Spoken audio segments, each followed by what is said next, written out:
distinguished guests to have a very frank and thoughtful discussion about what's happened this year and looking forward to 2024, what are the opportunities and where are the challenges. And I'd like to thank you all for being here as well, to esteemed members of the Indian government and GPAI and academics and researchers. You all also bring such an extensive breadth of, information to this conversation. So I'm going to try to keep it to 40 minutes, and I will open it up so you'll also get a chance to engage with panelists and have a good discussion. So today we have, again, a very distinguished group of panelists. We have Ms. Madhulika Srikumar, who is the Director of AI Safety at the Partnership on AI. We have Mr. Mark Etienne, who is the Global Lead for AI Policy at AWS. We have Mr. Ronak Shah, who is the Privacy and AI Product Counsel at Cohere. And we have Mr. Shamik Kundu, who is currently the Chief Strategy Officer at True Era. Each of these panelists also wear a number of different hats, so I'm going to let them introduce themselves as well. Why don't we start with Madhulika?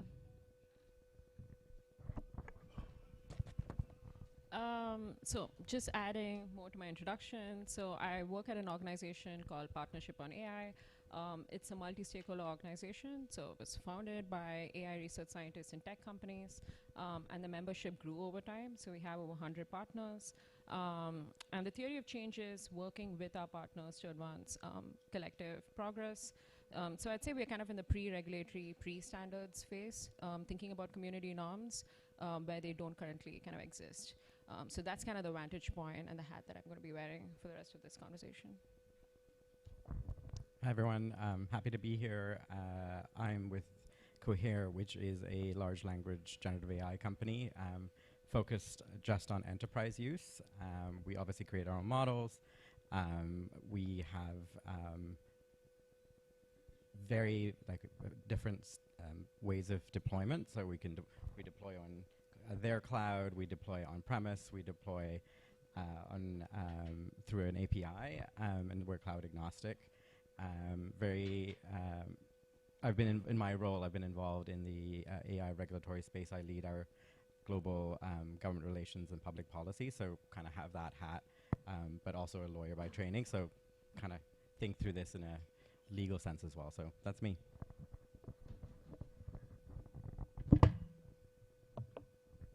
Hi. Hello, everyone. My name is Mark Etienne. You can call me Mark. I'm the lead for global AI policy at AWS. AWS, I think most of you are familiar with, large cloud service provider and also provider of AI services. And as Ronak laid out, Cohere, Anthropic, A121, our own models, Titan, are available through Bedrock. I'm also the board chair of the CEMIA, which is the Center of Expertise of the Global Partnership on AI, located in Montreal. Thank you. Thanks. I'm Shamik.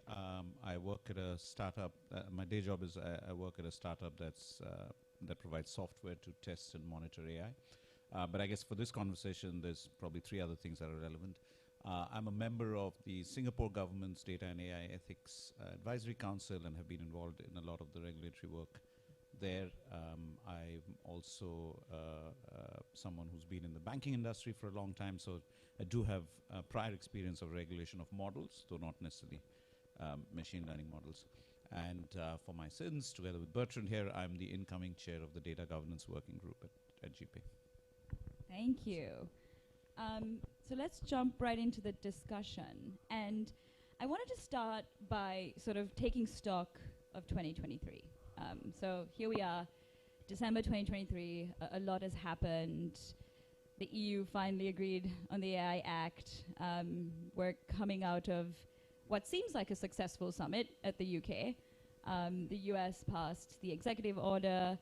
So I want to start by, and I'm putting the question to all of you, want to start by sort of asking you, do you think it's a banner year for AI policy in 2023? And if so, what has been sort of the most successful in your minds? And what has really moved the needle on AI policy, if anything? Let's start with Mark. Right. Okay, on the spot. I think we'll need to take a deep breath and a vacation to kind of assess all of these things. It's been a roller coaster year. The speed at which we are kind of iterating on policy through these numerous different settings has just been incredible this year. I mean, it started off with a lot of work going into the White House AI voluntary commitments certainly for my team. And that, now feels like it was 5 years ago, but it was, I guess, late spring. From that, prepping for the UK Summit on AI, where they were taking those commitments and really trying to bring them to a greater degree of grounding, asking us, very precise questions as to how we were implementing those commitments. The G7 Hiroshima process, in parallel to that happening, which we were, very happy to see happen, because when the White House commitments came out, numerous jurisdictions came out and wanted to have similar types of commitments. We wanted to see as much interoperability as possible, and so we're trying to push towards kind of multilateral settings as being the right place to try to internationalize those. So that got to a finish point. And then in parallel of the UK Summit and GPAI work, just that many more announcements. It's hard to, see a reasoned path that took us from A to B to C to D to E. I think a lot of different countries wanted to show leadership. Whenever you hear a politician say they're going to show leadership, there's going to need to be an announcement that comes after, and bureaucrats are going to have to work to create the underpinnings for that announcement. But now I think what's successful is we're in a situation where they're starting to kind of certainly make sense and to kind of each get their space. The UK AI Safety Summit really started with a very broad ambition that got very, very precise on frontier model safety. The G7 process really did its work at internationalizing the White House commitments. So I think we're getting a greater degree of clarity as to who does what in multilateralism. So that's success. And then the last thing I'll say is, I've been in this world for 6-7 years. I mean, we've been seeing each other in these settings forever. It's a circling plane that's slowly trying to get down to land. And I think everybody expects it to land now, but there's a ton of work to do. And I think we completed a few more of those circles, and we're kind of getting closer to landing, but we're not there yet. Okay, a lot to pick up on there, but Ronak, love to hear what you have to say. Yeah, I was thinking about this because, as Mark mentioned, there's been a lot that has happened. Every week or every day there seems to be a new announcement. But how you measure success depends on what you're looking at. And so when you're the question about where is the needle and what is the metric that you're thinking of? And I think that I was struggling with that in terms of, I think we're very early in the game in terms of understanding how to regulate this in a way that is meaningful but allows for innovation.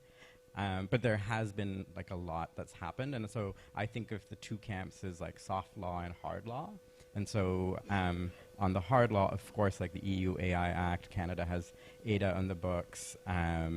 You have China, of course, has a lot of things on the books as well. And then you have soft law, like the codes of conduct, the OECD principles, the EO in some instance. And I think the soft law is where I think the most success is probably going to be seen in the near term. Because if you look at the codes of conduct, there are principles that are coming together. Because one thing that's really important for a company like ours is interoperability. We understand there's going to be diverging models of governance. So there might be a prescriptive approach or a light touch approach, but you want to ensure there's a thread of principles. And so the codes of conduct, starting with the White House, the Canadian, and then Hiroshima, you see that line in the NIST AI framework. I think you see that in terms of adoption by industry and other players to understand what the guardrails are. So I think hard law, it's going to be a longer road, but I think soft law, we've seen good success in the start. Yep. Shamik, I'll have you. So I'll probably not go over the ground you've already covered. I'd just give two reflections. First is, on that note on soft versus hard, I think this was the year when it was clear that there will be a hard law version. And personally, even as somebody who works in a Valley startup, but one, I guess, with a vested interest in this, I do think it's a good thing because work coming originally from a more regulated industry, which is banking, there is a very big difference between voluntary codes of conduct and knowing that your job, and as I was telling some of you yesterday, your continued existence in the industry depends on you adhering to the law, even sometimes going jailed or not depends on adhering to the law. I think that does bring a level of focus, and I think this year marks not the fact that it has been done, but marks the start of the process, that the genie's out of the bottle. There will be hard law, to use your phrase. I do want to say there is actually only one country in the world that has AI-related laws, and that is China. Canada doesn't yet have it on the books, nor does the EU. The only country in the world with laws on AI, although there are very specific laws around pricing and so on, is China. So that's one point. I think the second thing I would say is, I'm in a previous job as a person who handled data for Standard Chartered Bank, which some of you will know. It's across about 67 countries across Asia, Africa, Middle East, and US and UK. And there was a different set of requirements around data sovereignty, which we always expected there would be harmonized rules. For 7 years as CDO, I always expected there would be rules that will allow us to just do it in one way. It wasn't. We ended up doing hand-to-hand combat in India, in Indonesia, in China, between China and Hong Kong, not to mention between China and Taiwan. And the reason I quote that is I think we should be broadly prepared for saying there will be a bunch of, not just principles, a bunch of requirements that are reasonably common, but individual countries will continue to have differences. And I'm kind of almost putting a stake in the ground on the overall topic. There will be a broad level of maybe 80% agreement, but there will be individual items, whether it's the UAE saying you must use a locally produced and hosted LLM, or someone else saying something similar, that will be country by country. So if you are operating internationally, to think that we will have, even in the next 3 years, 4 years, 5 years, 10 years, total uniformity or near total uniformity, I think it's going to be a pipe dream just based on what happened with data sovereignty. All right. And Madhurika? My first reflection is I support Mark's call for rest and relaxation. My manager is not here, so that call is wasted. But thank you for trying. I think the two reflections that I have, it seems like, as you said, you can hear this across the panel, we're kind of coalescing around some best practices, at least pre-deployment for foundation and general purpose models. So I think the words that you must all be hearing is auditing, red teaming, risk assessments or model evaluations, disclosure or documentation, and synthetic media disclosure, or also known as watermarking, I guess. That's kind of the buzzword that seems to be traveling quite a bit. But the jury is still out whether these strategies help us achieve the regulatory goals that they were intended for. So at least two regulatory goals that I can think of. The first one being is the information asymmetry. We need to understand these systems better. We need to build capacity outside of industry to be able to train and test for them. That's kind of a key goal that these strategies are meant to kind of accomplish. The other regulatory goal, of course, is actually anticipating and mitigating risks. And the hope is that these 5 strategies would get us closer. But I suspect it's not going to be that easy, right? Even as we celebrate this moment, there are going to be some real trade-offs that companies are going to be at the front lines of trying to figure it out. And those trade-offs need to be better acknowledged. They need to be kind of shared more widely. So there's definitely like a policy to practice gap that kind of alludes to, one of our panelists saying there's a lot more work to be done. And I think that's the gap that needs to be filled. For instance, open source model providers can't necessarily execute on, post-deployment strategies the same way as we imagine them right now. So, but open source innovation is important. So, so there's definitely questions around how do you reimagine these strategies so it works for a diverse, set of actors. So that kind of brings me to my second reflection, which is another milestone for this year. I think there is a recognition that not all models are made the same way. A bespoke like healthcare algorithm is not the same as a mass market, conversational chatbot. And I think we're seeing that recognition across the board. But I imagine we're going to have to keep testing for it and thinking about tailored kind of solutions as we make that, movement from principles to practice. So that's kind of the work at hand, but I'd say, we're all coalescing, and that's a sign of progress. Thank you. One thing that really stands out to me for 2023, and I'm surprised none of you actually brought that up, is there has been greater industry-government collaboration, right? More so this year than any other year previously. So I'd love to hear from Mark and Ronak about this. UK Prime Minister, the UK Prime Minister recently called it a sort of a new form of multilateralism. What is driving this greater sort of industry-government collaboration? And is it going to gain momentum in 2024? Is it going to stall? What are your sort of forecasts for that? We can start with Mark. It pains me to say this, but I think there will be more momentum. We will have more to do still. Look, it comes from the fact that, to Shamik's point, I think nobody is questioning whether the endpoint is regulation. I think, the telos, the objective, where we're going is understood. Even in the format of the EU AI Act, understanding kind of what the values embedded within that has been kind of largely decided. How you get from A to B, though, you can decide what B is, but instrumentally how you make it happen is there's still a huge amount of work, right? I talked to many, many politicians who think, it's just about just implement the standards. The standards don't exist yet. There's tons of standards at ISO that are currently in development. 42001 should be adopted next week. This is the first kind of real substantive one that we're going to get. But past that, they don't yet exist. There's a lot of work to do. As a company, I said at the start, we signed on to the White House commitments on AI. This, you can be cynical and say this is just fluff. Those commitments are real. We take them extremely seriously. We have a huge number of product lines and services that we need to kind of continue to implement or policies that reflect those commitments. And the AI Safety Summit took a portion of those and was asking us kind of even more precise questions as to how we're theoretically going to do this. We have to develop an internal view as to what we think is the most practical way of getting from A to B. Different companies are going to have different takes on what red teaming means, for instance. Different external stakeholders to the private sector are going to have different takes on that. So when we are called upon to say, okay, well, you're going to have to do red teaming, if we see something that we think is just completely impractical, we're going to flag that. Or if we think there's a way that it can be done really efficiently, we're going to try to say that too.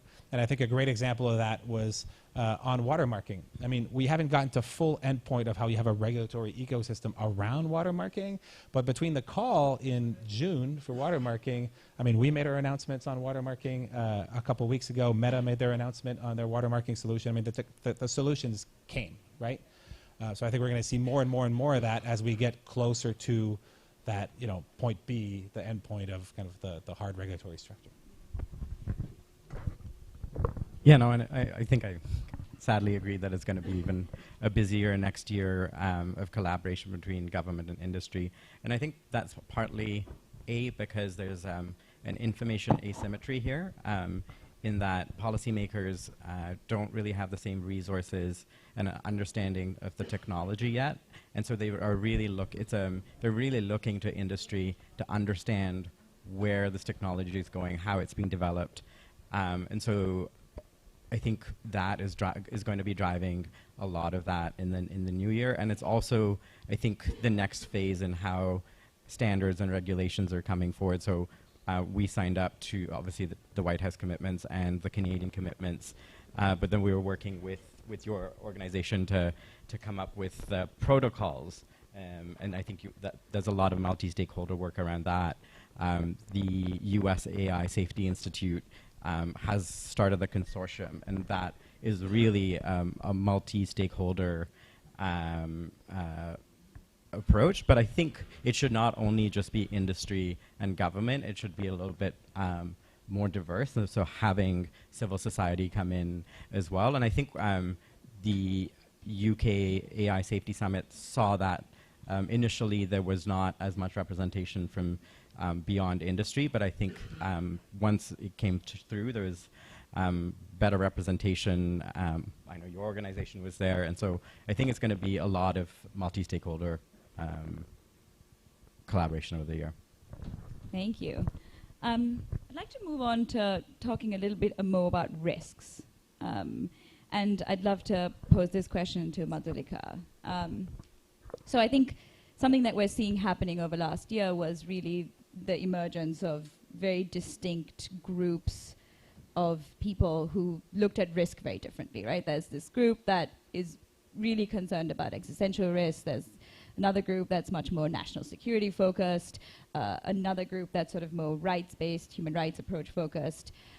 What do you think is driving sort of these different groups' concerns?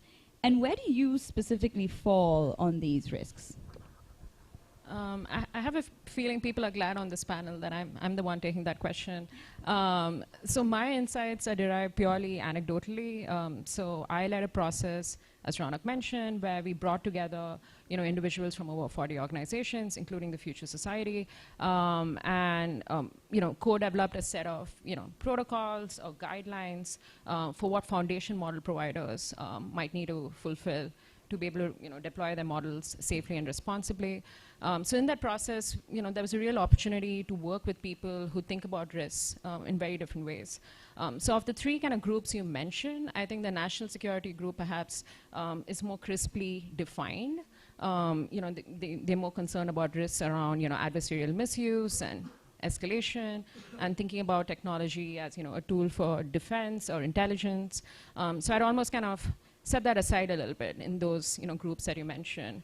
But the existential safety and the rights-based or ethics community, I think that's a more interesting kind of case study, because I think these two communities are epistemically very different. I don't think we should minimize how these groups view risks. So I almost think about, in my conversations with people who think more about existential risks, they're more concerned about, more advanced AI. They're more concerned about, capability jumps and, what's the progress going to be like in the field, and trajectories of the technology, this notion of AGI or artificial general intelligence, that there'd be a system that can perform a lot of human level or exceed human capabilities at different tasks.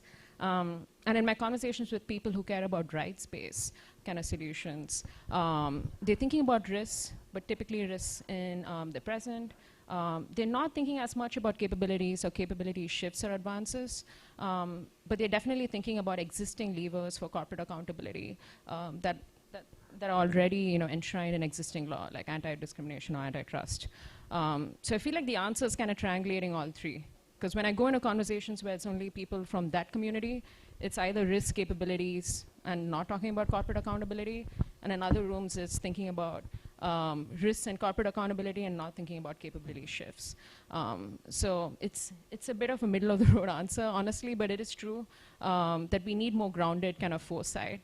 And we can't entirely be dismissive about advanced AI, and also we can't kind of ignore existing law in the books that can be used to think about how to mitigate some of these risks. So the answer is kind of this triangulation, and I feel like every time we keep missing that triangulation, we hit 2 out of 3 or 1 out of 3, we're going to not be talking to each other. We're probably not really speaking to each other as well. So I think I'm seeing that triangulation happen. We are one of those efforts kind of focused on that, but I think there needs to be a lot more momentum. And one kind of interesting aside is, policymakers are kind of trying to regulate across the board with new regulation, and that's hard. That's thinking about technology as a dual-purpose technology, as a more advanced technology. So there are going to be unintended consequences around a lot of regulatory proposals, things like perhaps licensing, which has gotten a lot of interest this year, that model providers get licensed, frontier model providers specifically. We need to think about timing. Perhaps it's premature, perhaps it's not premature, and that could have unintended consequences on competition and user choice. So yeah, I wouldn't minimize this difference of views between these communities. I think it tells us a lot about just how hard it is to anticipate how this technology would evolve and be adopted. I think we're going to save questions.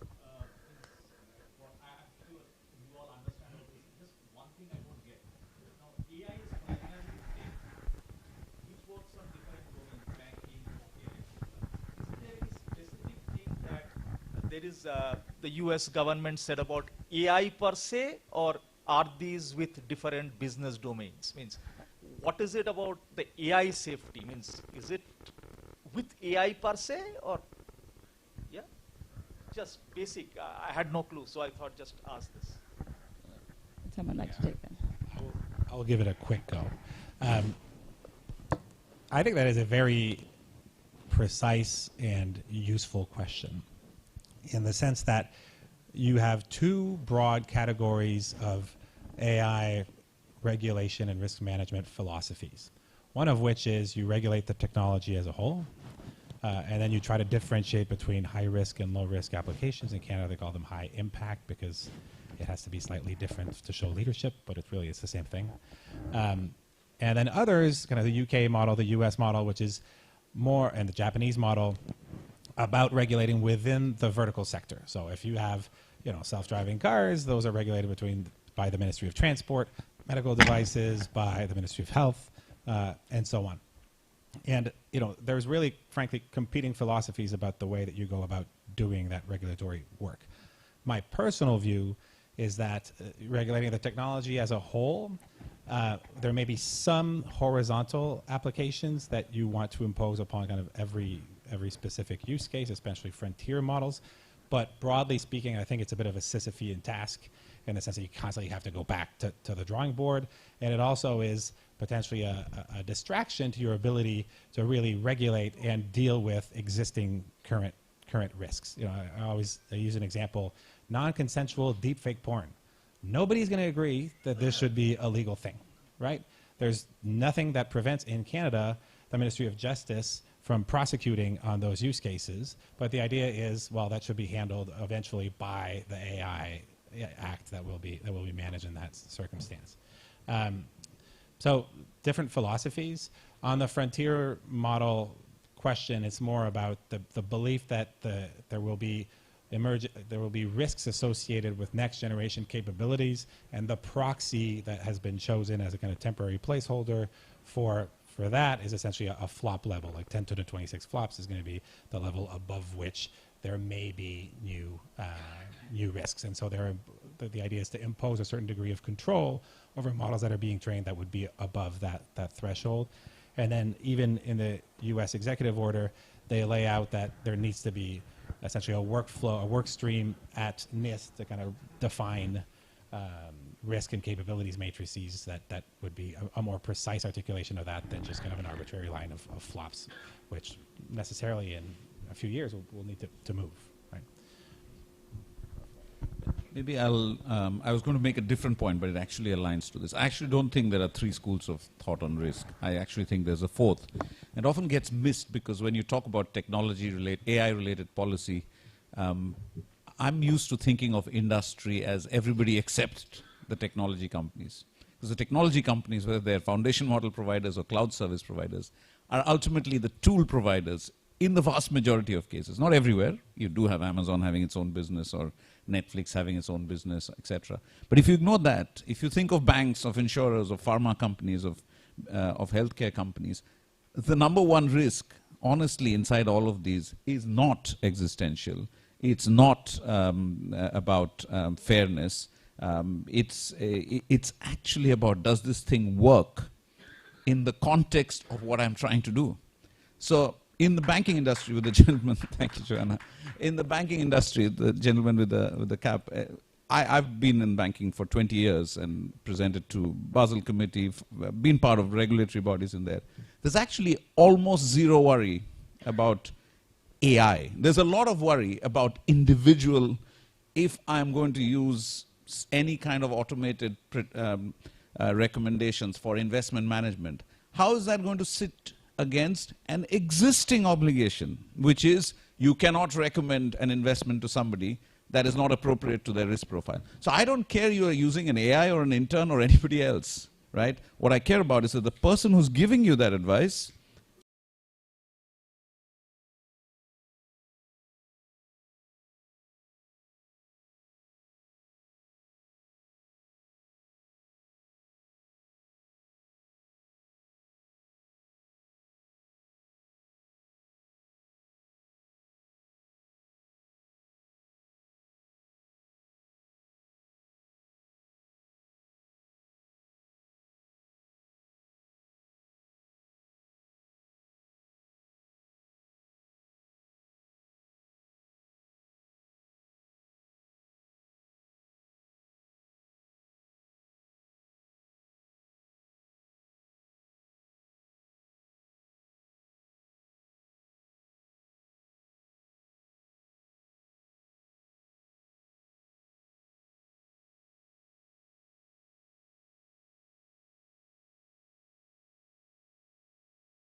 their own AI Safety Institute.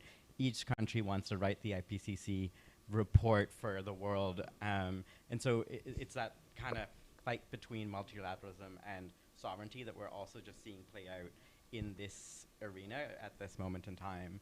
And I have no sense of where that's going to land, even just understanding whether the G20 is going to be the forum that runs a lot of the AI work, or is it going to be the UN? I think they're still up for debate on that. But I think what the other point is, politicians were caught off guard, and so their urgency was from, we need to regulate ChatGPT. And I don't think they've actually understood completely the application. Like ChatGPT or direct-to-consumer is going to be a very small part of how AI is actually deployed. And we're an enterprise company, and we see lots of enterprise use. And regulators and policymakers are not really thinking through what they need to understand in terms of the AI ecosystem and how to apportion obligations between players in the ecosystem for enterprise use and for this other broader use. They're really just focused on ChatGPT. But maybe, Ronak, one small bit of disagreement. I think the regulators in maybe the technology ministry are not, but you actually ask the folks at RBI here, for example, they do have an understanding, I know from personal experience, or the MAS. So I think it's a different set of regulators, which comes back to, coming back to your question on kind of new bodies, etc. I do believe there might be, maybe not new bodies, but some kind of new coordination at the level of the horizontal regulation, if you will, the frontier models and the capabilities scanning, etc.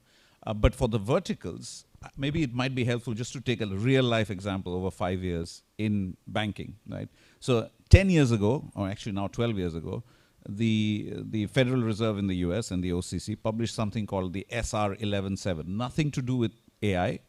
It is actually the oldest regulation on, and a very, very good one, well thought one, which is on governing models, any kind of predictive statistical models, right? That piece started off.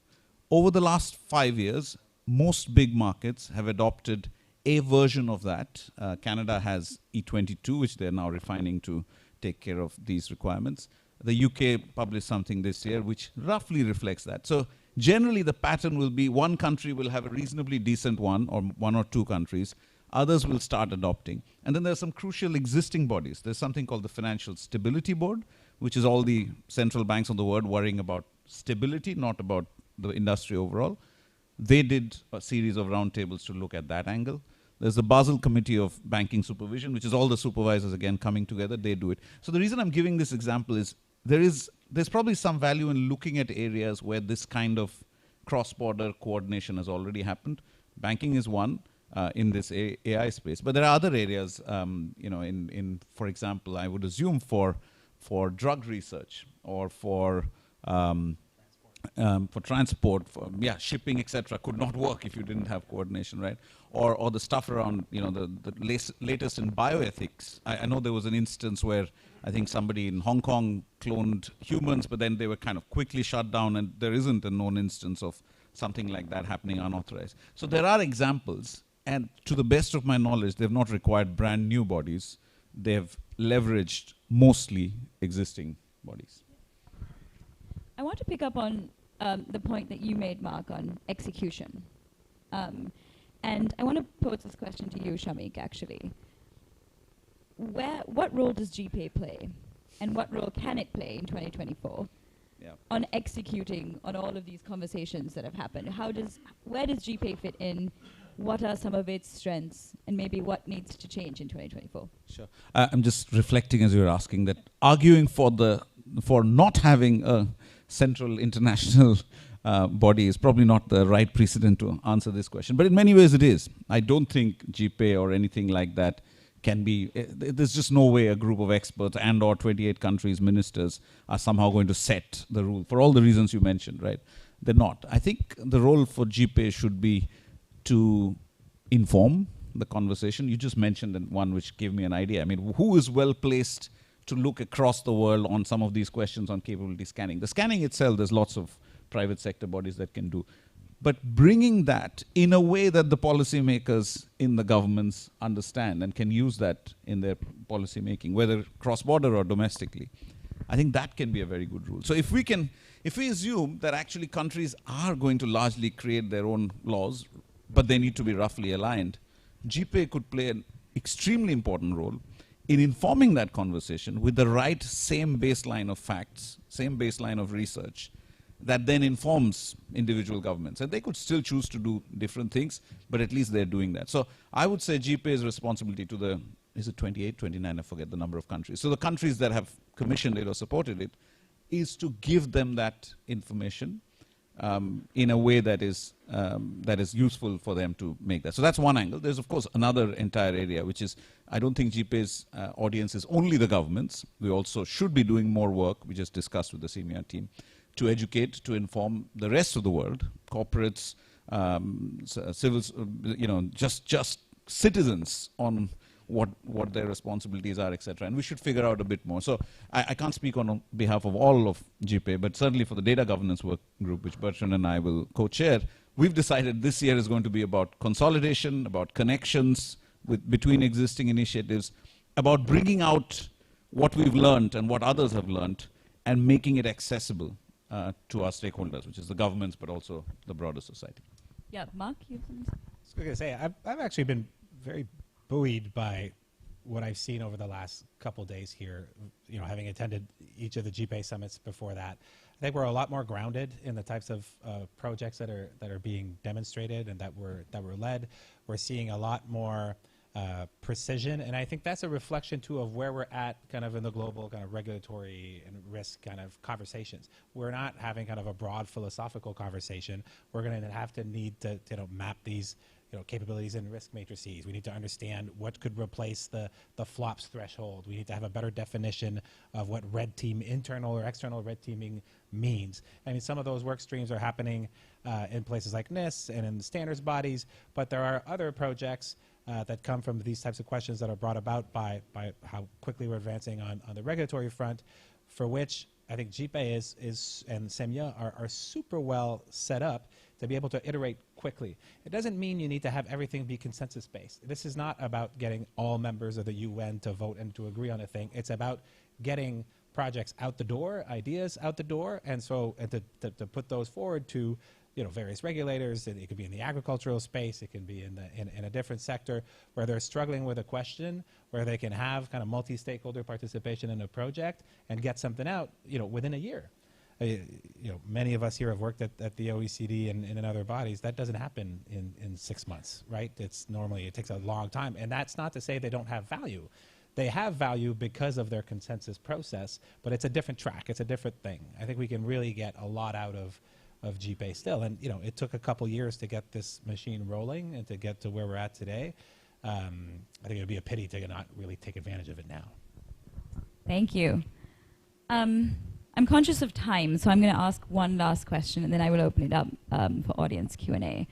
I'm interested, and again, from all of you, to know if you could choose sort of one policy issue, one recommendation that you'd give a single government in 2024 to really, really move the needle on AI policy, what would that be? And Ronak, maybe we'll start with you. It's less of an issue in terms of policy, but I think it's policymakers should be mindful that they need to resource a lot of this properly. So when I put my privacy law lawyer hat on, I remember when GDPR first came out, one of the struggles with a lot of the regulators was they were not resourced properly. And this is going to take a lot of technical resource and money to do a lot of this work. And so I think resourcing appropriately is what I would say. Right. Madhulika. Given the location, I'm going to pick up on that question. Like, what's one thing you could tell a policymaker? Let's choose Indian policymaker for this hypothetical. I think two things. I'm going to change the question a little bit that I can think of. So the first one is labor practices of data enrichment workers.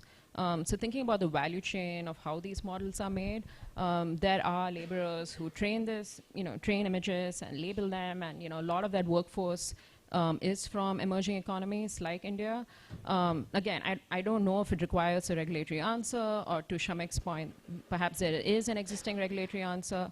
But I think thinking about labor practices and for data enrichment workers is important for an Indian policymaker.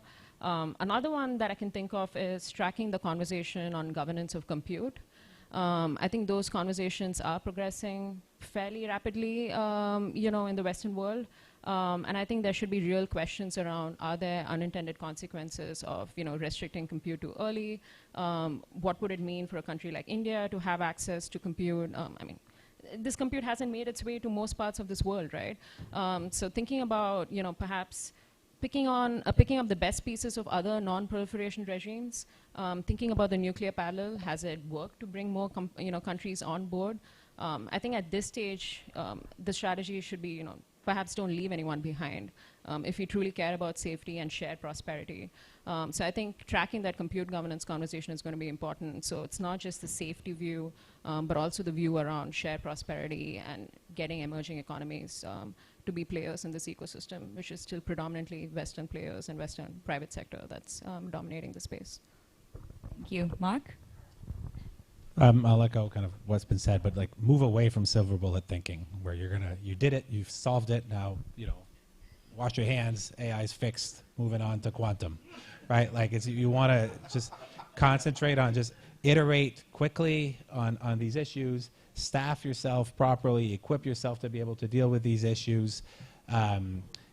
In parallel, continue to work on education around AI, both with regards to your workforce, but also to just understanding of what AI is about, and try to index on precision.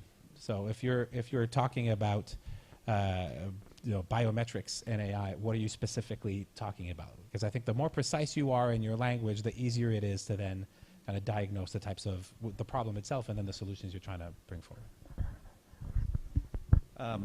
I think all the points before are very valid, and so I won't add a new thing on policy. I think that the most difficult conversation, it's not one that can be had in 1 year, but I think governments should do it now, is to be honest with their populations, and not everybody has the luxury of doing this, of the inevitable impact that AI will have on jobs. I'm not talking about the AI supply chain.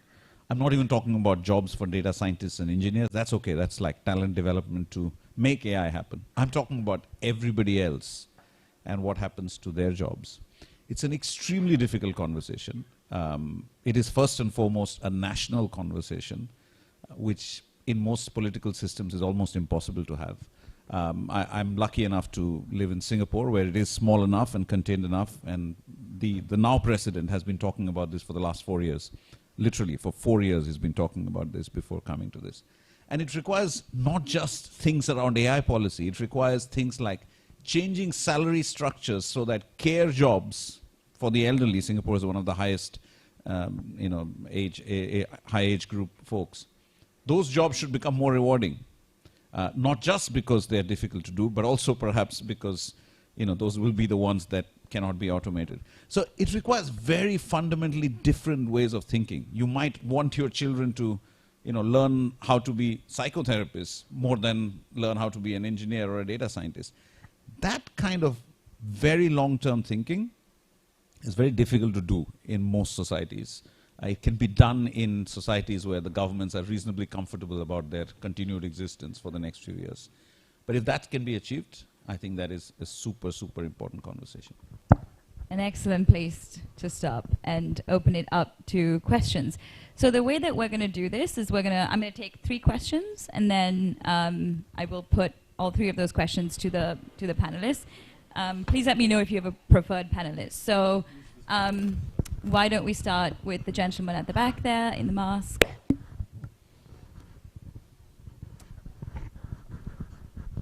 So one of the questions you asked about our existing institution enough to cover all the risk. At least my impression is AI is different, transformative, and evolving at a speed and scale unseen before. So not only the lawmakers or regulators, but even the technologists don't fully understand everything. Accountability is one thing. We don't really know. The algorithms are opaque. The explainable AI is very difficult, and it has a lot of trade-offs. So as the technology evolves, I think it's easier to see that we will need new ways to manage it, as opposed to using existing systems. They're going to run out of steam much faster than we think at the speed at which the technology is evolving. And I'll Okay. sit there. Yep. The gentleman in the back over there. Over there. Thank you. I have a comment on what was said by the banker on the panel. See, it is not that AI will not bring changes in risk management. There are instances which have already happened where the sort of situation did not exist before and new thought was required.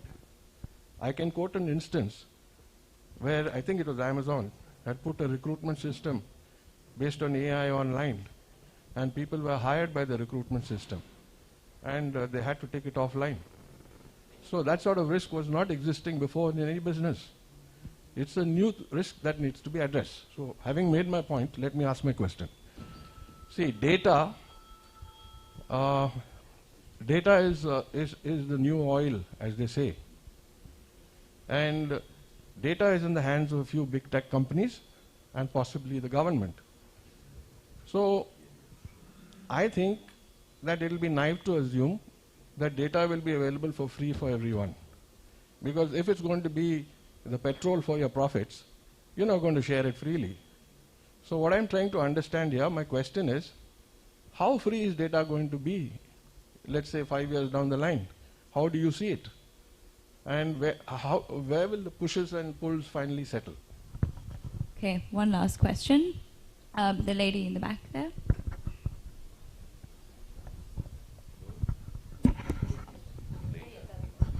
Hi, I feel like this has been a great panel, and there's been some really great statements. But towards the beginning, there was a lot of denial of the fact that we're already in a situation with regulation not only by China, but the EU's GDPR, General Data Protection Regulation, the Digital Services Act, which is about recommender systems, targeted advertising, basically the main hazards of the AI age, and the Digital Markets Act, which is about market concentration. And basically, how do we handle the fact transnationally with multi-stakeholder approaches that some other country is not doing its job and applying its own laws with respect to utilities and market concentration. So I think there is a lot of really outstanding work that's already out there, and I really applaud those members of the panel who actually are talking about the framework we're already in. Thanks. Okay, so let's get to those questions and then we'll come back. Questions about data and who owns data. Would someone like to? In the data governance working group. I don't think I know the answer, and I've been in data for 10 years. And I don't think anybody else who claims to know the answer knows it either. However, this is a good place to pitch for what GPAI is doing. Some of the work that GPAI is doing will try and inform this debate. So what are some of the things that could be done? We could actually start with governments. As you rightly said, governments own a lot of data. So anything that can be done, and we have a project in the data governance working group that is focusing on that, that is looking at how governments can make data available in a way that is, of course, responsible for the people whose data it was in the first instance. So that's one block. I think there's a second one, also another project in there, is about how do you come up with a framework to share co-generated data, particularly for large language or foundation models, right? Because a lot of these models will depend not just on one person's data or one organization's data, it will be co-generated data. I think that leads to a broader point. There's a lot of work, I'm not a lawyer, there's a lot of work around IP, around contracts, around how to, so those kinds of initiatives will help establish. It doesn't answer your question, who will own data, will data be free? No, but I'm reasonably confident that there will be a greater degree of structure and reference architectures available on how to make data available. Now, will that be free or not? I don't know. I doubt anything will be free. Certainly not data. But I think we'll all know a bit better if we say, I want to build or use a model that has a need for this kind of data. How do I go about using it in a way that I don't break the law, that I don't harm people? I think we'll have more structures and regulations in place, or maybe not regulations, more structures in place by then. I have 2 points on data. So one, we have a project. So we have Cohere for AI, which is a nonprofit research lab that we run, and we are doing this open science initiative where we are working with, I think, 2,300 collaborators to create a large language model that's open sourced, which is multilingual. So it'll work for, I think, 102 different languages. And the way it works is we were working with regional and local partners for them to train the models on their own language data. So if it was Hindi, if it was Mandarin, all the different languages. And so I think that's a way of doing it in that open science way to help bring a lot of this technology to a broader part of the world to make it accessible. So it's called Aya. You should look it up. It's going to be launched at the end of this month. Yeah, and the data sets are made available at the same time. And the second point, I think data is also just a term that's very loaded in that, yes, a lot of people will have a lot of data, but there's a lot of work that needs to be done in terms of understanding the quality of the data and ensuring that it's harmonized. And I think that also, so one of the examples is the NHS, right? Like it has an awesome data set, but it's not really harmonized. And I think we will have to think through what needs to be done to ensure to bring this data that can be harnessed in a way that is useful. Thank you. Other questions? Do you have one? Yep. Gentleman in the front here. Let's call a few elephants, tigers, and bears in the room. One of the big questions we'll have to collectively deal with is how are we going to work with China? Because in so many ways, this is not multilateralism. For good reason, it's plurilateralism. So that's the first question. And relatedly, to caveat it or to anchor it, is this technology has a specific trajectory. For the first time, we've got something which is claimed as potentially carrying existential risks, national security risks, that has not come from defense and security. That has come from the private sector, from civilian domains. And so in how we carry that trajectory is going to be important, because there is a fifth I would say group, beyond what Shamik was saying, the group that is out there in the streets, in Chandichok, demanding innovation, denouncing not misuse, but misuse, as Amandip Gid would say. And so how are we going to deal and reconcile with those who want to accelerate and push to deliver access to basic services and these emerging national security risks, which are not yet dealt with by the military, but how are we going to work with China? How are we going to work with the military at some point, with national security? Is a big question popping up on the horizon. If you follow the conversation at Bletchley Park and who was there and not there, well, you have some answers. But I'm interested in some of your views on that, on these two. Thank you. I'll take 2 more questions, and then, okay, gentleman at the back over there. Yeah, thank you for a great panel. My question would go into the direction of like the kind of the level of the discussion, and I think some just has been mentioned about, for example, the open source projects there, and it's mostly towards the industry leaders here in the room, because I think sometimes this debate is kind of going around in a way as if there was things would be developed in a vacuum and the companies would just like toss out large language models without thinking and for fun or for no and I just wonder why we don't talk more about, you know, existing benchmarks that are being used in academia and in research to actually talk about quality and measure quality in an objective way. Why we don't talk also about the benchmarks on bias, on trustworthiness. I mean, and you know, you can say a lot about benchmarks and how we use them and which are better than others, but it is as if, I mean, there are quality standards by which these technologies are developed today, and I just wonder why we are not bringing them up into the policy discussion, maybe not on the completely technical level of understanding each of them and, you know, what an accuracy of whatever means, but acknowledging that there is actually a quality assurance process in the development of this technology and bringing this into the policymaking process. Okay, one last question. The lady over here, front.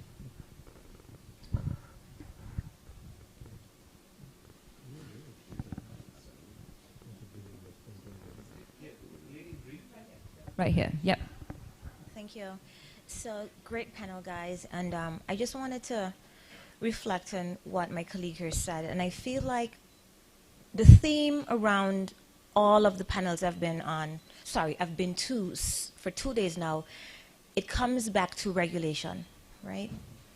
He just spoke about quality assurance, standards. He spoke about weapons of mass destruction, standards, regulation.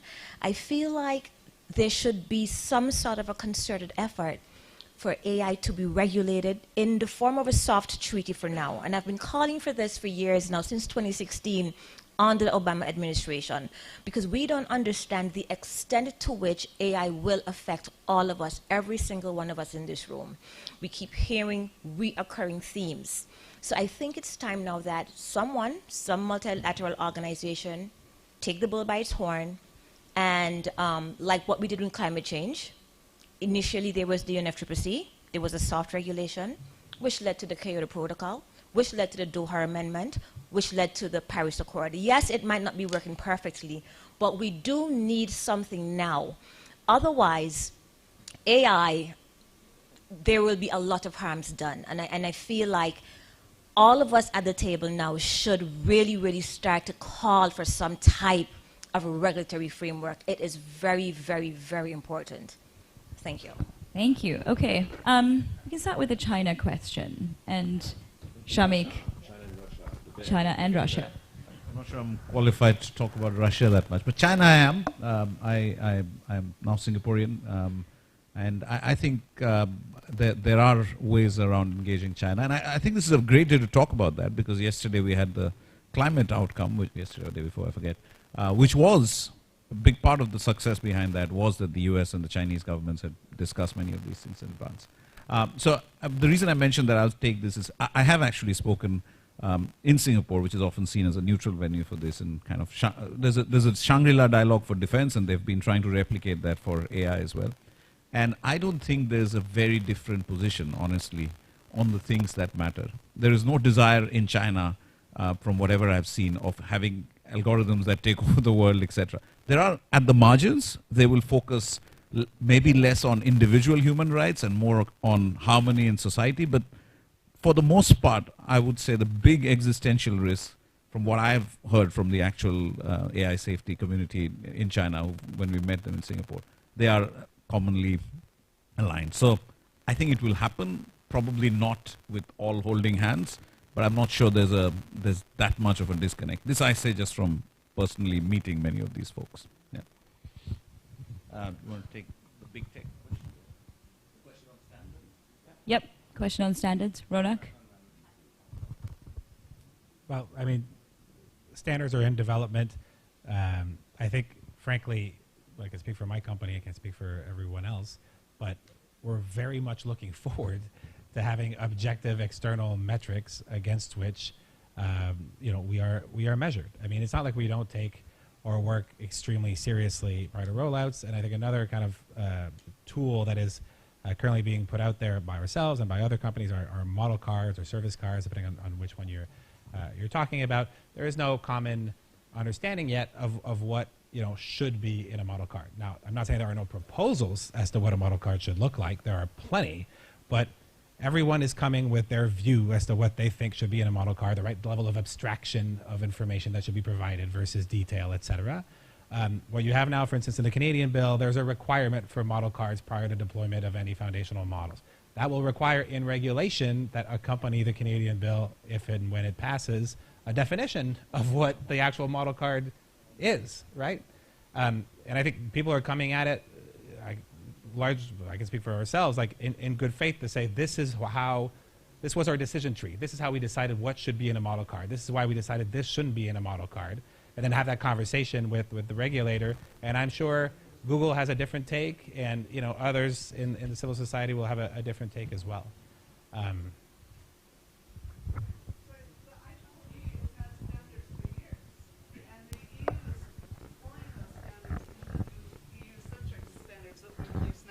next year.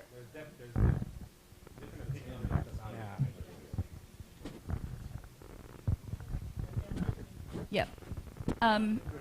Yes. Unfortunately, we are out of time. I know there are a lot of missed questions. Yes, the panelists are free. Thank you, everyone, for coming to this panel and for asking such good questions. We'll see you next time.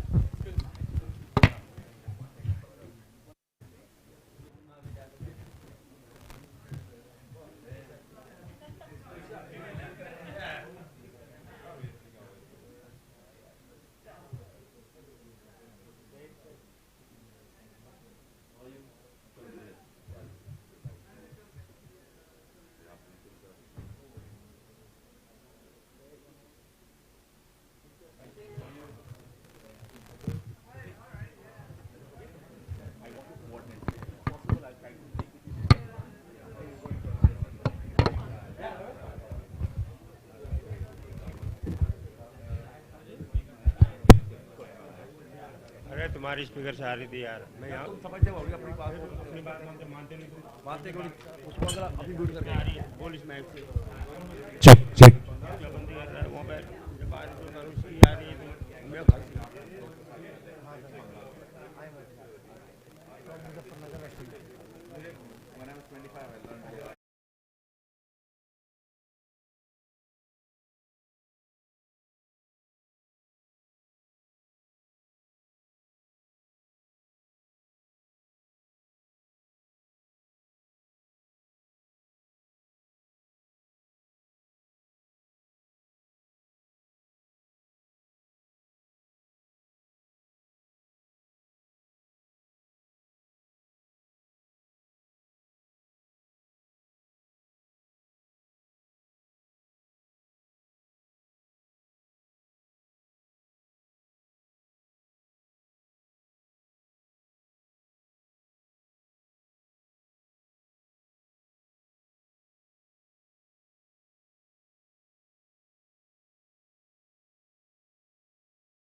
Check one, two.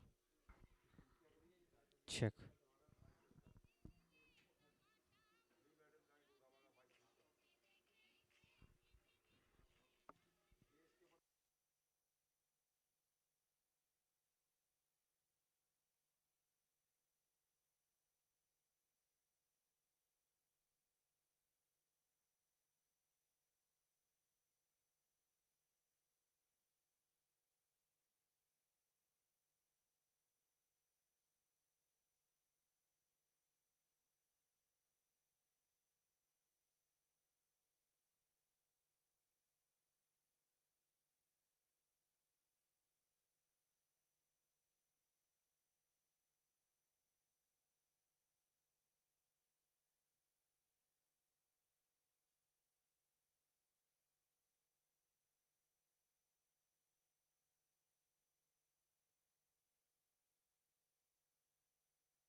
So, hi everyone.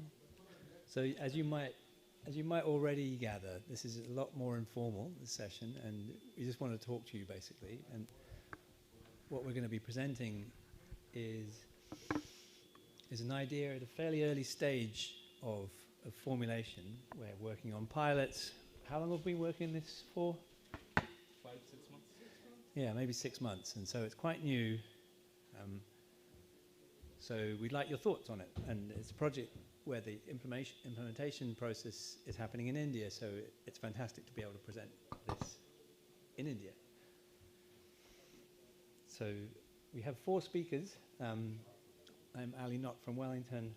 We have Taparabata Chakraborty from UCL in the UK. And we have Professor Sudhbadip Basu from Kolkata. And we have one other speaker, Tanvi, who's going to be arriving a bit later, but we'll get started in the meantime. So if you could put the presentation on the screen, please. Yeah, so the title here is there a way to democratize harmful content moderation in social media? So here's the first question. What do you think about this? Do you think that AI is infrastructure? We've heard a few people talk about infrastructure. I've heard infrastructure, in the mouths of politicians, and we've heard infrastructure being used by a few speakers. And what do you reckon? So that's what infrastructure is. There's the definition of infrastructure. It's the basic systems and services a country needs in order to function. So there's old-fashioned infrastructure, which is roads and kind of like sewage systems and what have you. And then there's newer stuff like the phone network is infrastructure, right? And then there's very new stuff like the internet and fiber and stuff like that. All of that's infrastructure, no question. Question. Before we carry on, infrastructure, some of it is publicly owned by the government, for instance, and some of it is in private hands. So, for instance, you can have a little piece of the road network that's created by a private company and charges tolls for use and stuff like that. So infrastructure can be private or public, no question. Sometimes it's a partnership. So there's my question really, just to start with, just as a way of going to get you thinking about this. So is the current AI world, does that have any kind of, is any of that part of the current infrastructure, like the water that you run through the tap? So that's my question. So where this social media governance project in the Responsible AI Working Group from GPAI, and social media is an interesting place to look because there's an enormous amount of AI in social media. It's basically a giant AI system. It runs on AI. So that's an interesting place to ask this question because 59% of the world's population uses social media. And this is a stat I put in the presentation I did on Tuesday. The average user of social media spends 2.5 hours a day on social media. Is that you? Yes, it's him. Hands up who spends 2.5 hours a day on social media. That includes like YouTube, Twitter, TikTok, hands up. Yeah, okay. Oh, yeah, okay. So, okay, we're not quite representative here. I mean, I don't know, maybe this statistic is wrong. Who knows? But there's a lot of people using a lot of social media, and it's a little bit like the water that you run out of the tap, and so on. So, okay, AI systems get used in social media, and I'll mention a couple of them, just to sort of set the stage. So, recommender algorithms are the thing that decide for you what you get in your feed. Like what comes into your Facebook feed, for instance, or your TikTok feed. What those systems are doing is learning. The machine learning algorithms, they learn what you like because they learn what you click on, and they learn how long you look at something or how long you hover your mouse over something, and then they give you more of that, and they do that because they're optimized to maximize the engagement of users because that's the business model of the company. Then these other things, and that's going to be the focus for today, harmful content classifiers are another piece of, potentially what you might call infrastructure. They're used to help the process of content moderation. If you imagine, you definitely need automated tools to help you with content moderation because there's so much content because you've got 3.8 billion people in the world using it 2.5 hours a day and producing content as well as consuming it. So it's a huge task and you need automation to help you do that. So let's take it as read that you need to do some moderation. There are some companies, some platforms that don't, but they're pretty toxic, and you end up with pretty toxic stuff. And so let's take it as read for this seminar that you need to do content moderation. We need human moderators, but they certainly need help from automated tools. So actually, social media platforms are also going to be a key mechanism for the dissemination of AI-generated content. And I spoke about that before, but that won't be the topic for today. So AI content generators are probably becoming infrastructure in their own right as well, because they have such wide uptake. So there's another piece of potential AI infrastructure. But here's the thing, right? If it is infrastructure, then potentially the public needs more involvement, more agency in what's happening, because that's the way it is with other infrastructure. You know, for other infrastructure, it's very normal for public to be consulted. So, for instance, citizens are consulted about road plans, you know, or water schemes, and a lot of current politics involves people complaining and say, "Hey, this is a disgrace that you're doing this and that. You know, this needs to be done better," or something. And citizens vote, right, on the governments that decide on infrastructure contracts and decide how infrastructure is rolled out. So why shouldn't it be like that for AI, for instance, in social media, right? So there's two things, like citizens need to know more about what AI systems are doing. It's partly a matter of transparency and public knowledge. So for instance, we are working on a proposal to increase transparency about AI-generated content that you would have heard a little bit about if you were in the generative AI session this morning. And we're also working on transparency about the effects of recommender algorithms. If they're optimized to maximize user engagement, does that also push you, for instance, towards harmful areas of content like pro-anorexia or pro-suicide or political polarization and extremism? Those are all questions that we need to know about, so we need to know more. But the other thing is that we need to participate more. We have the right to be more active in deciding how this stuff operates, basically, how it's designed. And that's what we're going to be talking about today, this idea that there's something you can do to make the process of training AI classifiers more democratically grounded. So that's the topic we'll be thinking about in our session. So just one other point to say. So democracy is this very interesting thing. We've heard so much. I mean, I've been listening for it because I knew that we were going to be doing this presentation at the end of the conference. But lots and lots and lots of speakers have been talking about the need to democratize AI in many different ways, sometimes to do with accessibility. And we're talking here about participation in the design or co-designing of how the infrastructure systems work. And our particular focus, this is a very technical focus, is on the creation of training sets in use of sort of infrastructural AI. So we're thinking specifically about harmful content classifiers in social media platforms. We'd like to know, how can the public be more involved in the creation of those things? So just a little bit of a preamble about harmful content moderation. So we've taken it as read that this is a bit loud. Can you turn it down, perhaps? It's a bit echoey. Can you turn it down? Can you turn it down a bit? It's a bit echoey. Thanks. So social media platforms need some form of content moderation to keep them safe. So that's censorship, right? That's what we're talking about. Let's not mince words. Minimally, okay, countries' jurisdictions often have laws about content. You're not allowed to display this sort of content. It's just unacceptable. And so there's a law about it. And those laws have to be complied with already. But beyond that, there's this really interesting area of lawful but awful content, what you might call borderline content. It's not bad enough to be removed outright. It's not illegal, but it's still nasty, and you might want to do something about it, to keep your platform sort of healthy and safe for your consumers, for your customers. So content moderation processes, as I've already said, you need to involve not just humans. Humans can't do all the work. There's just not enough humans. They need help from AI content classifiers.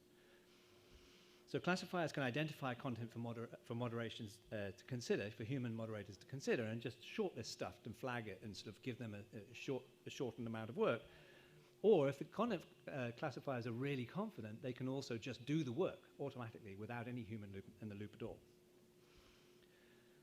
So the interesting thing about moderation of content in social media is it's very different from newspapers. And in a newspaper, if you're an editor, You either run the story or you don't. You have this very discrete choice, right? And you have that choice also in social media, and that's the same as in traditional media. But there's other things that you can do as well. For the stuff that you leave, there are new options, much more subtle options that don't exist in conventional media. So you can choose to downrank an item in the recommender algorithm. So the recommender algorithm doesn't disseminate it quite as much, or it doesn't come quite as high up in the list of the content feed as it would otherwise have done. You sort of push it down a bit so that people don't see it so much. But the cool thing about that is that it happens on a continuous scale. You can choose to downrank just a tiny amount and have a very subtle moderation influence. Or you can choose to downrank a whole lot to the point when someone's never going to see it because it's too far down in their feed. So you've got this very flexible, continuous moderation tool that it doesn't exist in mainstream media at all, and that we can make as much use of as we can.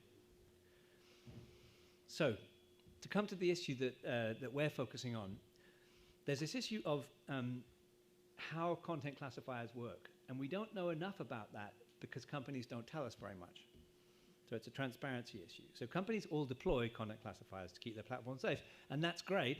We applaud that.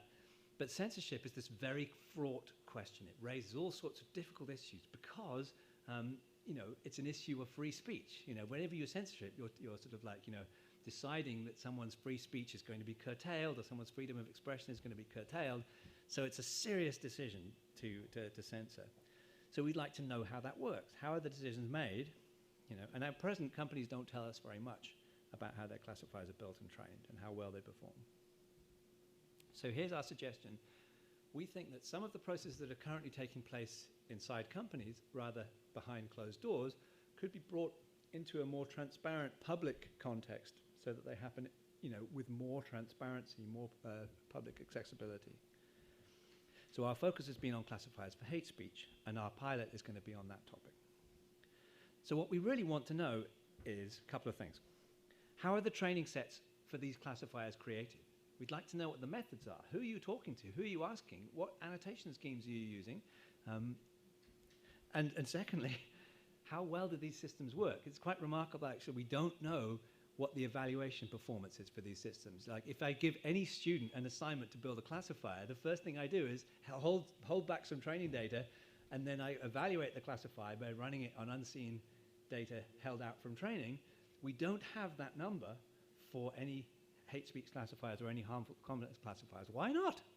You know, why don't they do the same evaluation processes as we apply in our AI education or in any academic AI paradigm? Why is it so different? Does this make sense? Yeah? Yeah, you do. Okay, just checking. So here's our proposal. Some starting principles. Decisions about harmful content should involve democratic consultation. They shouldn't be made by companies. They should somehow be farmed out to the citizens of a country, wherever the content classification is happening. Here's another one. This may be a bit more controversial. I'm not sure if you like this. I got a couple of no's already. So I put it out here for discussion, right? Arguably, what's hateful is not something you decide inside a company. Is this more hateful than this? Or is this more hateful than that? It's not a question which really should depend on whether you're using TikTok or whether you're using Facebook or something. Arguably, and that's what we'll try and argue, it's something which is an objective fact about the content rather than something that lives inside the decision process of a company. But here's another thing. I'm not sure what you think about this one, but the idea is that hate speech is always hate speech towards some community or some group. And we suggest, and I think this is an interesting principle, that when you're defining hate speech, you should consult the people who are the victims of hate or the targets of hate or the subjects of hate because they live it and they experience it and they know about it, and they should be in particular consulted so they have a voice, you know, a particular voice in that process. So all of these things are things I'm happy to discuss. Yeah. So here's our technical proposal. Since like GPAI is a technical organization, a bunch of AI people, our suggestion is that the training sets for harmful content classifiers, in particular hate speech classifiers, should be constructed outside of companies in the public domain. Annotators can discuss, and annotators should be free to disagree. I mean, this is, you know, we're talking about if we're talking about political hate speech, which is going to be our focus, this is a matter of political opinions. And of course, political opinions vary, and you want to sample broadly. You want to sample the political opinion in a country. And there's going to be wide disagreement. Sometimes people will all agree on something. Sometimes people will disagree. And you want to capture all of that information and build your moderation processes in a way that's informed by that disagreement. Definitions of borderline content should trade on disagreement, in fact. So, yeah, well, I'll get into the detail on that in a moment. So here's the practical arguments for that proposal. I'm trying to sort of, I want to make a case for it to try and sort of substantiate it. So firstly, if the training set is developed in public like this, or in a semi-public domain, then all the companies can access that same training set and train their harmful content classifiers on the same training set, and therefore implement the same definitions and the same concepts of harmful content, the same definitions, for instance, of political hate speech. So that, for one thing, makes for efficient use of annotation resources. At the moment, all the companies are building their own and training their own, and so the data sets are all relatively small, by comparison. It would be great if you could take all of those annotation resources and combine them into a single data set, and then they can all train on a larger data set, and larger data sets means more accuracy. Do you buy it? Okay, you can feel free to disagree. But to me, this feels particularly important for countries which are low-resource countries, where there's not large amounts of moderation or not large budgets for human content moderation. It's particularly important to pool resources. Why aren't companies doing that? They should do, and we're suggesting they should. Here's the second argument. Public training sets require companies to compete on the quality of their classifiers, and that is competing of a different sort than they normally have. Normally they compete for market share, basically. But we're suggesting that in this case, we want them to compete for this issue of, which goes straight to the public good, basically, which is to do with how good your hate speech classifier is. You might say, oh, Facebook's hate speech classifier is the best, so I'll spend my time on Facebook as a consumer. So it'd be great to do that. And if you think about it, if anyone's in AI, you know that the way AI works is through shared tasks, where there's a public data set and all the people come and compete and build their own classifiers, and you see whose classifier is best. And that's the way you make progress, right? So why does it work? Why shouldn't it be like that in this applied domain of AI? So in this case, evaluations are nice and public, and so you get to see the number. Facebook hate speech classifier is 96% accurate, whereas some other classifiers is other percent accurate. You get to see the numbers. Why not?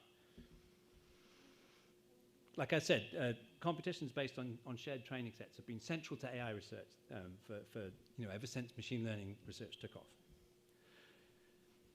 Here's another thing. So an annotated training set provides a far more detailed definition of harmful content than a textual policy statement. So you can define harmful content in a paragraph of text saying it should be thus, and it's like this, and it looks like this.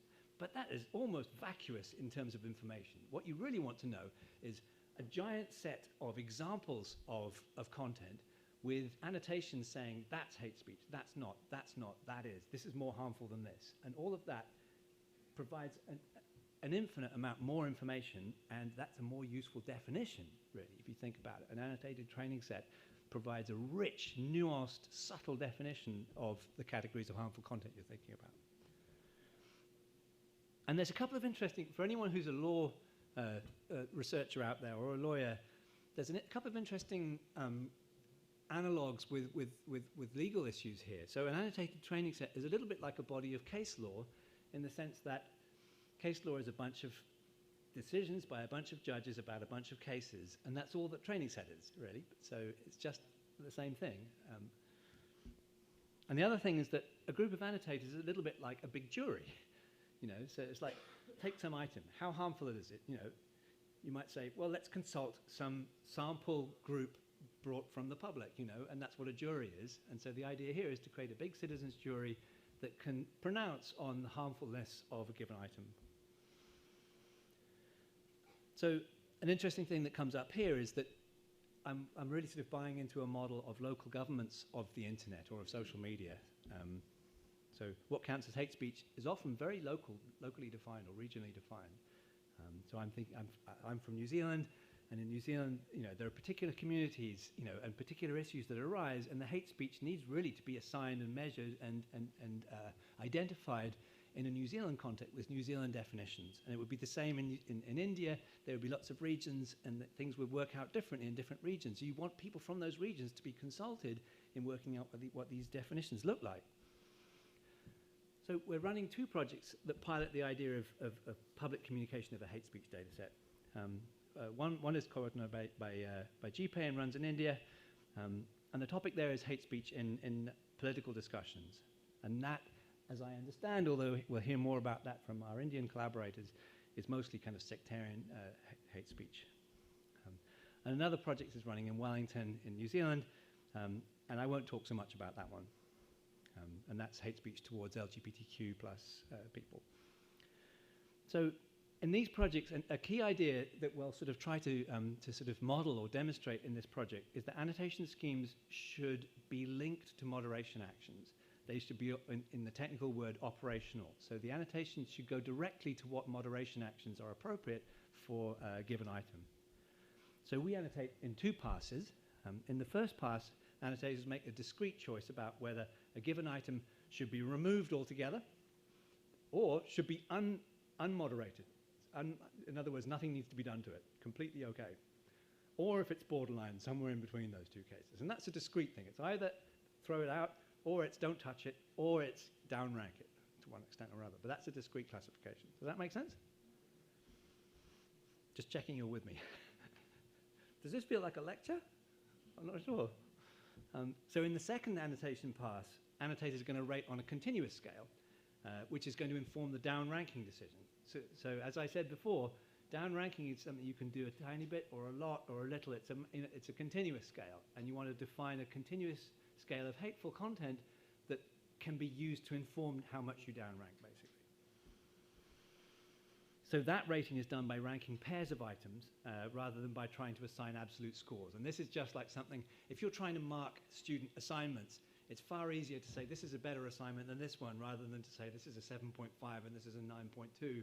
So what we do is just ask lots and lots of decisions about forced choice pair rankings, and then we use a statistical method to derive a continuum from that. So our operational scheme, and this is the point I want to emphasize, I think this is really interesting. So our operational scheme, because the decisions that annotators are making go straight to moderation actions, every time the annotator takes a decision, they're not only making a decision about how harmful something is, but they're also taking a stand on something to do with free speech. Because you might have 2 people who think that some given item of content is equally harmful, but one of them is a free speech person and says it's harmful, but you have the right to say that, and so on. Another person might say it's just as harmful, but they have a different position on free speech and therefore allocate it differently. So every single item and every single judgment is asking people to choose a point on the trade-off between free speech preservation and preservation of a safe platform, basically. So every annotator is making that decision about every item, where we're talking about having hundreds of annotators and hundreds and thousands of items. So one point, again, this is quite a technical point, so bear with me.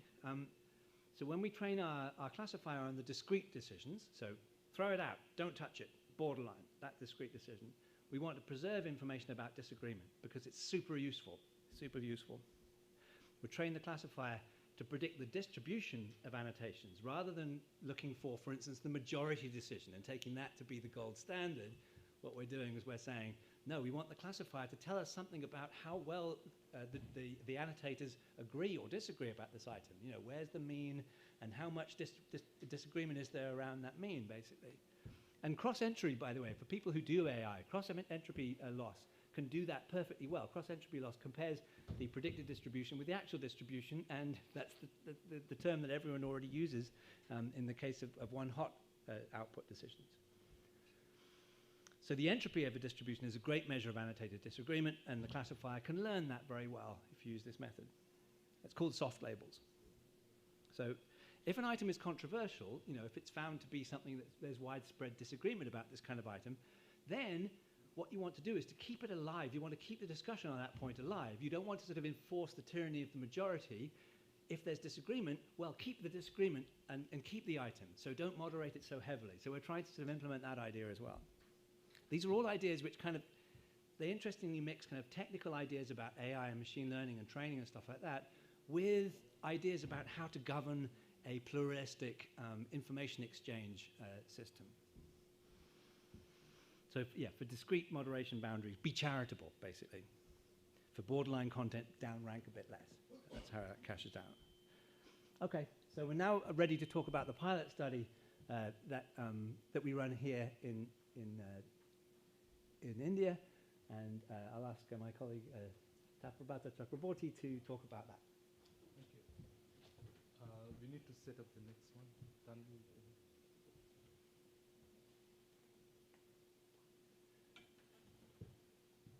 So I'd just like to welcome our fourth participant, Tanvi Ratna.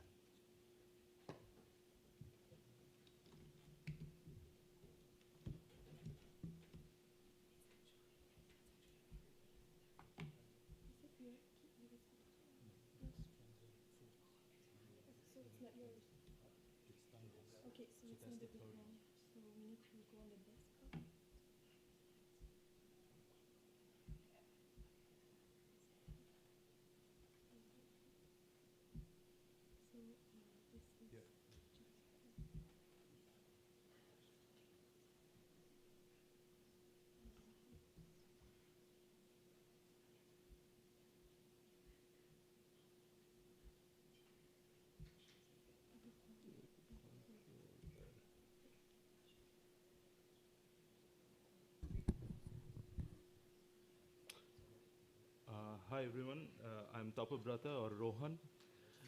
I'm an associate professor based at University College London, and I'm a fellow of University of Oxford in UK. I'm originally from Kolkata, and I used to work with Professor Basu, and I did my PhD in New Zealand with Ali before moving to the UK. I will talk a little bit about, Ali has already introduced the project, its goals and ambitions, and why we are doing it. And what would be the potential impact. But we started the hands-on project in India around 5 or 6 months ago. So it's fairly early stages, and I will give an account of where we are at the moment, the actual work we have done so far in the last few months.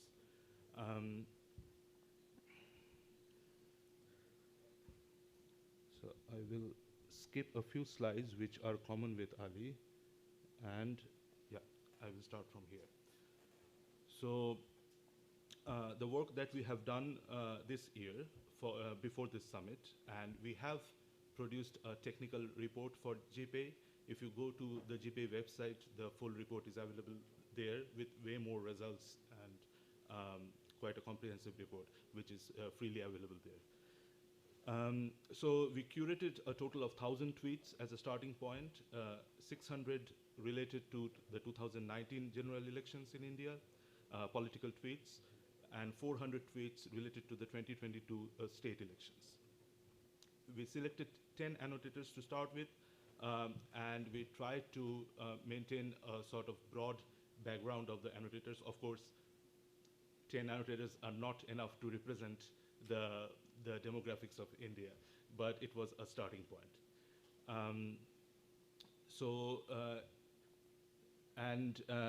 We have plans for 2024, really ambitious plans, which Professor Basu will talk about later. So the first point would be to maintain a broad variety of background of annotators, because after all, what we are looking at here is to have a crowdsourced definition of harmful content, which is culturally aware and also language sensitive. So a broad geographical distribution would be important, and other demographics as well. So from the 2019 elections, we scraped tweets and categorized them according to hashtags and tags, mainly related to the two main political parties and the national leaders. We did the same for the 2022 state elections. This is just one of the examples from Punjab, but there were other tweets from other state elections as well. Again, grouped by the national political parties and the main political leaders. So these are tweets which mention them through tags and hashtags. So these are political tweets, but not necessarily negative in emotion. So that's what we want to annotate. Right? So tweet annotation form. So each annotator gets presented with a form like this, and they go through the tweets, and they have a few options to select from, according to their understanding of the emotions expressed through that tweet. So they can be sort of inspiring or unifying, in which case up rank. They can be neutral, so no action needed. Down rank if it is divisive or defaming, something like that. And remove if it is outright hateful and almost maybe extremist. It can also be the case that it is none of the above, in which case they would choose that one. That can be if it doesn't fit any of the labels, or they have understanding what the tweet means. So yeah, so we have redacted some of the, so the first example was quite hateful, obviously hateful, in which case we have redacted it. We have not put it here, but we just wanted to point out that it can also be aimed at religious or ethnic minorities. So we want the annotator set to be representative of them as well.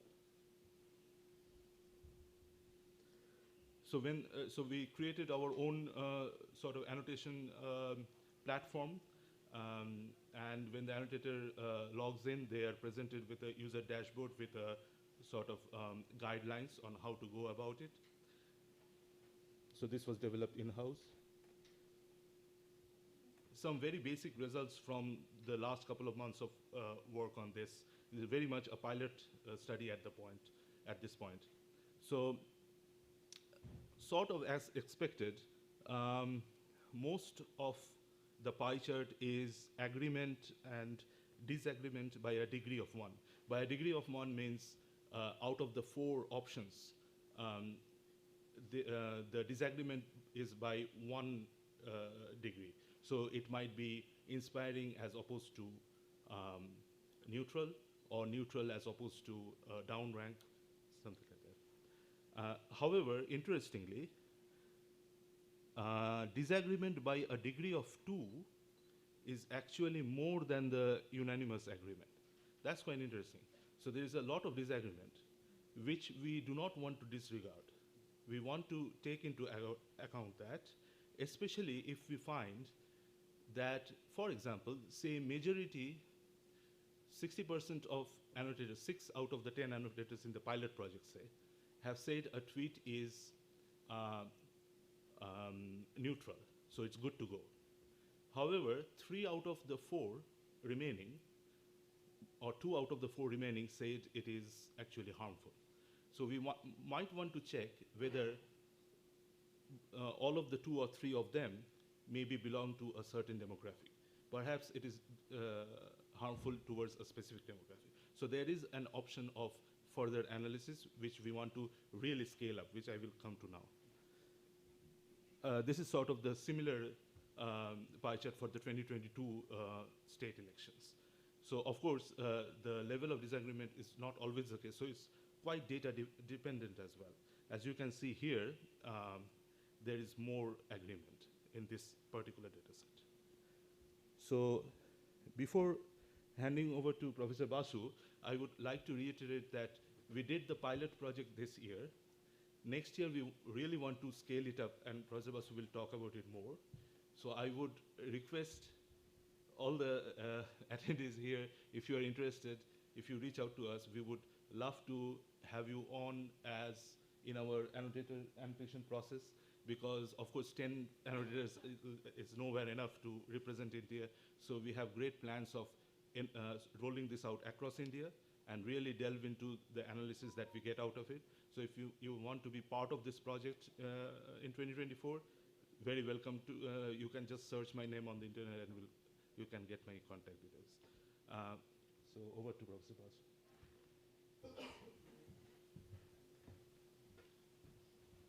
Good afternoon, everyone. Thanks, Tap and Ali. So, this is we have already discussed like what we are up to. So we are trying to moderate the, trying to identify the hateful or harmful content in social media. So there are two aspects that we are trying to address here. One is about the tweets, and another interesting subject that we try to address is memes. So memes are also like they're really gaining popularity. So in the initial pilot, we in the first couple of months we developed the platform, but we could manage to work only on the tweets. But in the next phase, like in 2024, we wanted to work on both the segments, tweets as well as memes. So I'll briefly try to explain you what the plans are. So the major roadmap ahead for 2024 is to scale up. So as we discussed that in the first phase, we worked only on 1,000 tweets, but please remember we developed the complete platform, the annotation platform we developed in-house, and we accumulated 10 annotators, and every annotator actually marked all the tweets. So 1,000 into 10, like total 10,000 annotations were there. So in next phase, we want to build or we want to go into the larger data set, and we also want to increase the number of annotators and adding memes along with tweets. As you can see that there are really interesting memes that you can see. Some can be really inspiring, some can be really confusing. Like the second meme on the right, I can show that if we talk about demography, some people from Gujarat and some people from Maharashtra, they can address it in two different ways. So how we have comments and how we actually address these aspects. So memes are more visually appealing and they have more impact to the society. So we are trying to address both the aspect and then develop AI classifier for content moderation. That is also in our plan. So depending on how much we can achieve. So first, the 2024 plan is split into two parts. In the phase 2, like phase 1 was the first pilot, and phase 2 we shall further extend on the current data set with the tweets from 2022 and 2023 local elections that we already have, that we are currently scraping. And also you know that in India we are having the big 2024 general election. So a lot of things are happening around. So we have that in mind, and we also have a discussion with UNESCO, that team, and they said that elections are actually a source of huge tweets and debates. So we generate a lot of harmful and hateful content worldwide. In 2024 alone, worldwide, we have 24 major elections that are coming up.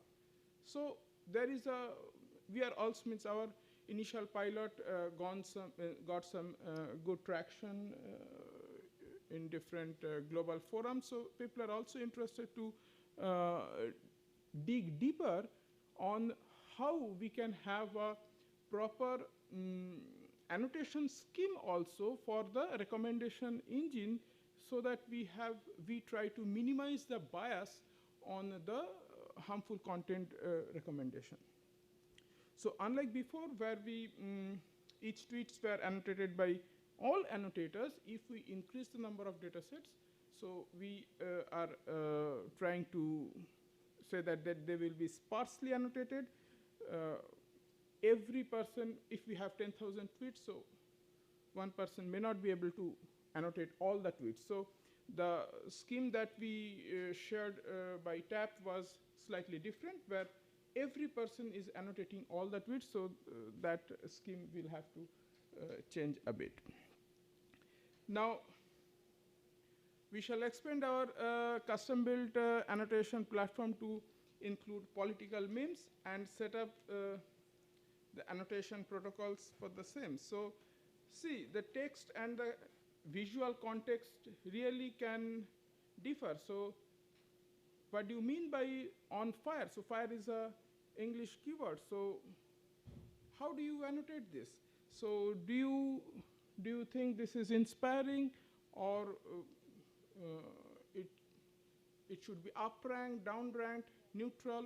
So people will have disagreement. So like Ali said, so we are inviting disagreement, and we want to actually see where the disagreement lies. So and disagreement is the inherent note in this concept. So we will see, we'll discuss this further, so that there is no single up-rank, down-rank concept. So there is a soft level and there is a distribution that we'll have to actually look into to identify the real definition of hatefulness. Okay, so then this Ali also discussed this, that we want to see, suppose there is a agreement, that is fine, but there is a significant disagreement. Now, if there is a disagreement, how do we get the distribution? So what we want to do, so our plan is to have a 1:1 comparison. Suppose you have two different memes, because I specifically did not include tweets, because memes are more visually appealing, and it will probably reach out to the audience better. Because see, some people actually, in our some internal study, both the tweets, both the memes were somehow marked as negative by some people. But which one is more negative, or what is the, whether they are in the equal scale in the negativity range? So that we want to assess, and it's open to the public. So you can, if you are also joining the annotators pool, you will be given with this kind of pair of tweets or pair of memes, and you must be that which one is more hateful or more inspiring. Those kind of options will be thrown, so that even within the negative range, what is the relative negativity, so that we can create a proper distribution of the annotation, which is and to enrich the soft labeling, essentially. So this was up to phase 2, and in phase 3, the latter half of 2024, so we are actually planning to scope out to the relevant AI models. So essentially, we have already started working, but the focus will be, we have kept the focus in the phase 3, do the groundwork on testing some of the existing open source content classifiers. So we'll, the data that we are annotating, so we'll try some existing open source content classifiers, scale up the project nationwide across India to generate a crowdsourced, culturally sensitive and local language aware definition of harmful content in the Indian context. As you know, that we are discussing throughout these 3 days, that there are different types of content actually. English, local language, mixed script, Romanized Indian language. So there are a lot of things are there. So how we actually address those issues, so those are also local language aware definitions need to be built. Use the annotation distribution to generate soft labels, and train the state-of-the-art AI-based content classifiers, so that it fits back to the recommendation system. So building the train set, that the proper annotation system is the key, and that is the focus, so that we can actually train the available state-of-the-art classifiers to get something out of it as a recommendation. So we also have a pitch for our future plans. like beyond phase 3, so that is the really 2024, late 2024 and onwards. So how we can really scale up. So scaling up this annotation protocol is a real challenge. If you try to do these annotations, annotation is a boring task. So how we can engage people, and how you reward people, how you can engage them into really do the task, the annotation task for you. So and how you ensure their participation, how you ensure the demography. So all these things are a real challenge. So we have some plans for credible opinion mining in a location-aware, identity-blind social framework. So we are trying to build a software, a mobile app, to be more specific, that we want to address at least 2 issues. That is the identity when you annotate. So identity of the annotator is a key aspect, and the second part is the location. So at least we can address these 2 issues. One is the identity; it should be identity blind, and the tool should be location aware, so that you cannot fake your location. Sitting in Delhi, you cannot say that you are actually annotating on a poll that is taking place in Bengal, for example. So those are the real challenges. So that we have some plans. We propose to develop a location-aware, identity-blind framework to uphold the ethical practices in information curation and mining. So we have specific use cases. So this software, we also did a little bit of pilot on this. So there are a lot of different applications. For example, we have exit polls. We have opinion polls coming up. Now, there is a election coming up in Delhi, and someone sitting in Kolkata, they are giving some opinions. Maybe even people who are abroad, someone who is a hostile country, they are flooding on different types of opinions. So how do you ensure that we have a system for which is location aware? So location aware identity blind framework is a need of the hour for large scale surveys, especially if we singularly take up election opinion mining. So that itself is having a huge use case, a very a lot of specific cases can be. So likewise, sample surveys, sentiment analysis, for all these use cases we targeted. So this is the general plan, and as Tap already said, we already have done some pilot studies. So this overall future scope is based on our ongoing pilot study on ethnoculturally aware crowdsourced definitions of hateful content on social media, specifically based on Indian context. So with this, thanks everyone. So over to Tanvi. So well, now, before we mine your guys' opinion,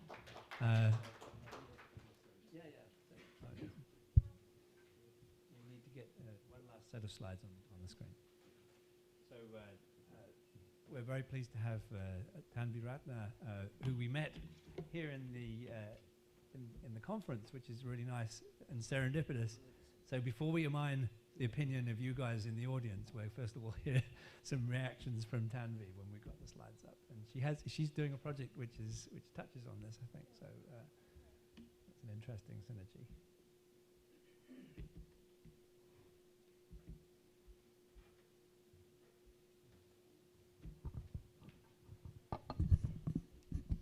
Thank you. Hello, everyone.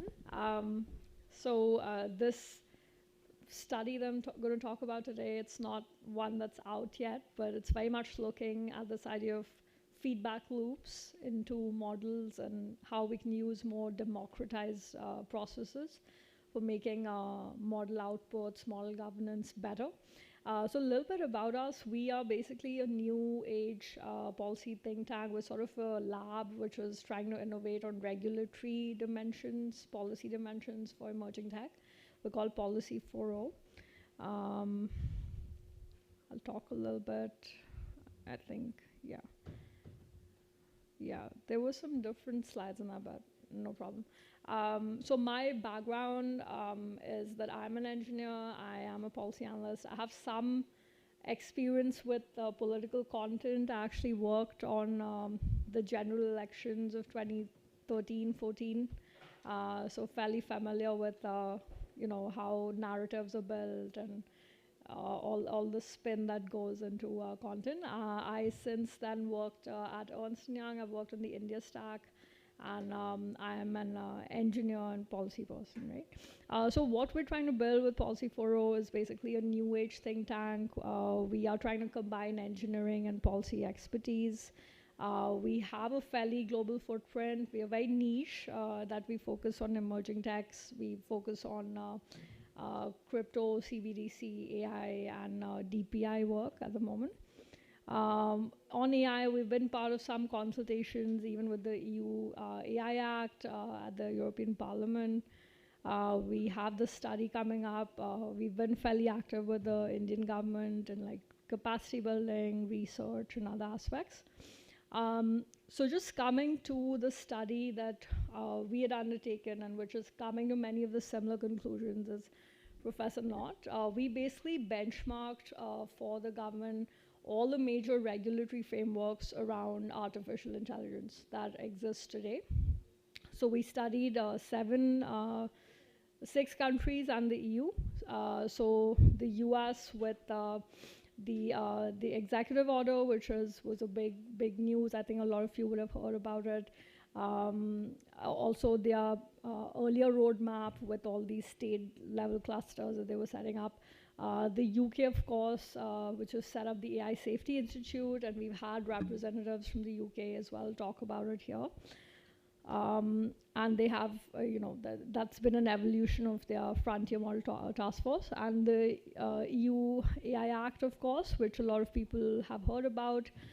We also looked at some of the smaller countries which have been doing very innovative things, so we might not look at them enough in India. Like the UAE has this AI ministry. That AI ministry has been doing a lot of very interesting things. I mean, those of you know, if you know the Falcon model, the open source model, or JESH, which is the Arabic language model, and they're doing this hub and spoke approach across their government, where you have a very deep ministry, very deep in AI, which is helping with capacity across the government. Singapore, of course, is doing, Singapore and China, I think China has been very different. Like, it was actually the first major country to bring out framework, even though the EU was earlier in terms of tabling their act. China actually passed the first real regulations on AI, right? And China took a very different approach. So EU has this blanket law, which is, kind of applies across the board. What China did is take up very specific pieces that they then start building guidelines around. And China is focusing a lot on benchmarks and building more, building more testing for models, building more explainability around models and things like that.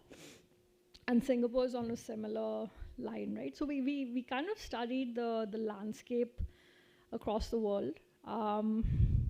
And sorry, I don't think this is the latest set of slides, but okay, I think what I was trying to say here is that AI regulation is going to be very different from other kinds of tech policy that we've built around the world. One is because AI is self-learning, all right? So it's not like other technologies. It's kind of, it's moving very non-linearly. It's learning things in ways that are not always human-directed. You don't always know how the model is processing things. You don't know what objective functions it's responding to when you ask it a question. There are many unknowns in AI compared to other technologies, right? So there are many things in how the LLM arrives at an answer, which the model makers also don't know. Not many people around the world know.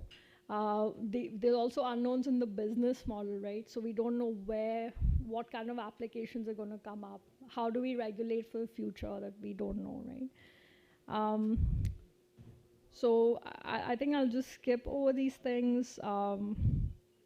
yeah, essentially what we arrived at after looking at all these countries is that the government framework is really not well set up to respond to AI.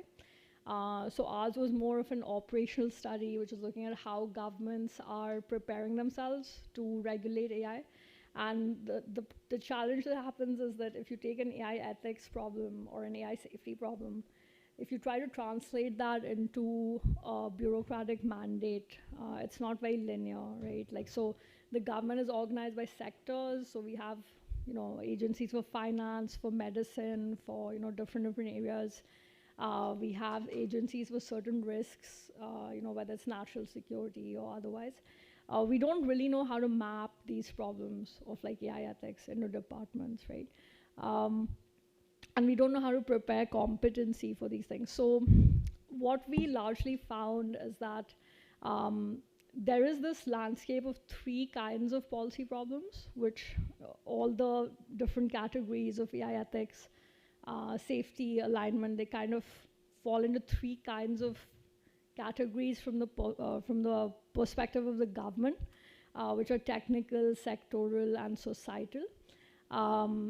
And there are technical problems which can be solved by model makers themselves. There are sectoral problems where you need inputs of different sectors, like you need inputs of banks to solve problems in the financial sector. You need inputs of like healthcare providers in the health sector. And then you have these societal problems. And I think that's where Professor Nott's study comes in, where societal problems are really those value-based problems where you really need inputs from the population. You need inputs from the end users. You cannot make value judgments for the entire set of people, right? And that's where we feel there's a very big gap in the regulatory landscape. There's really no country that's properly incorporating societal stakeholders. There's no country that's properly involving them in the regulatory frameworks. And that's why I think the approach that Professor Nott has built of kind of crowdsourcing inputs for, even what you call as harmful content, like those kind of approaches are very valuable. And yeah, I think I'll pause at that, Professor. So, because ours was totally on a regulatory track. So. Yeah, so I think what you're talking about is the possible regulatory basis that there could be for a kind of scheme like the one that we're piloting. Yes. So I have to say, our scheme is at a very early stage, but it's already interesting to be thinking about the regulations that could serve to enact the kind of scheme that we're thinking about, like at scale. So thank you very much. So we'd like now to open the questions to the room. We're very curious to know what you think of this. This is very early stuff. And is this going to work? What problems can you see? Can it be misused? So all of those questions. So maybe I'll go for you first and say that you. Yes, I'm not sure. Do we need a microphone? Yeah, everyone can hear, I think. Yeah, I think we're fine. Not here to give you any advice, but I came as a journalist. I work for the French media, and I'm really interested in the.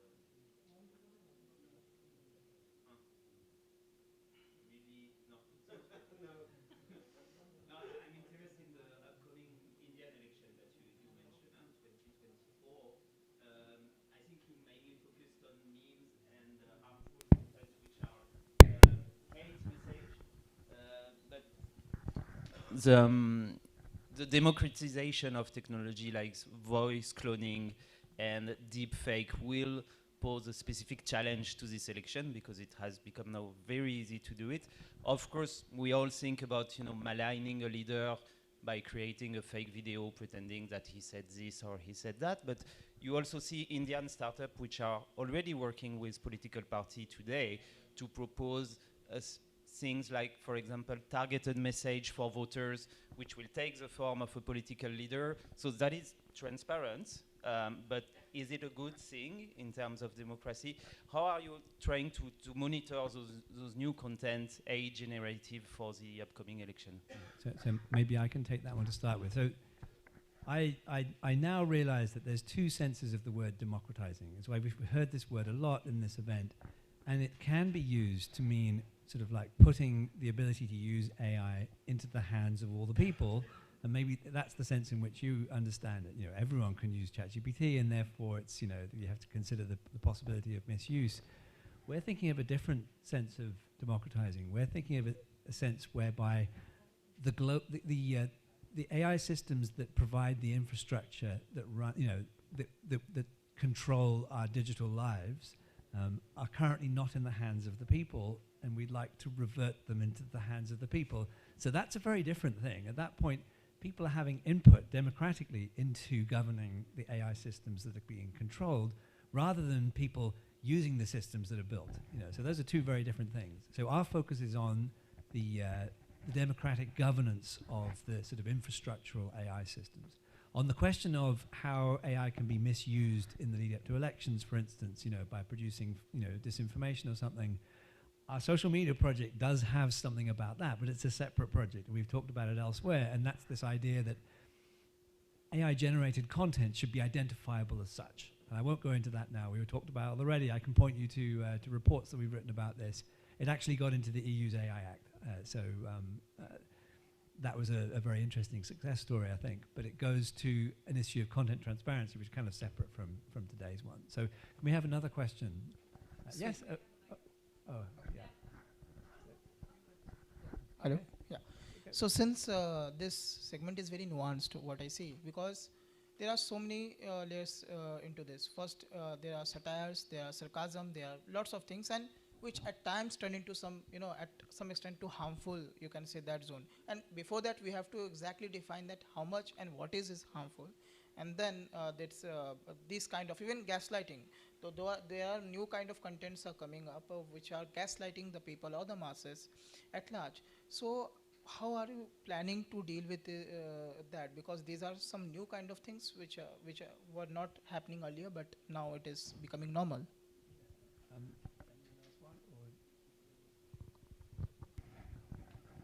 Yeah.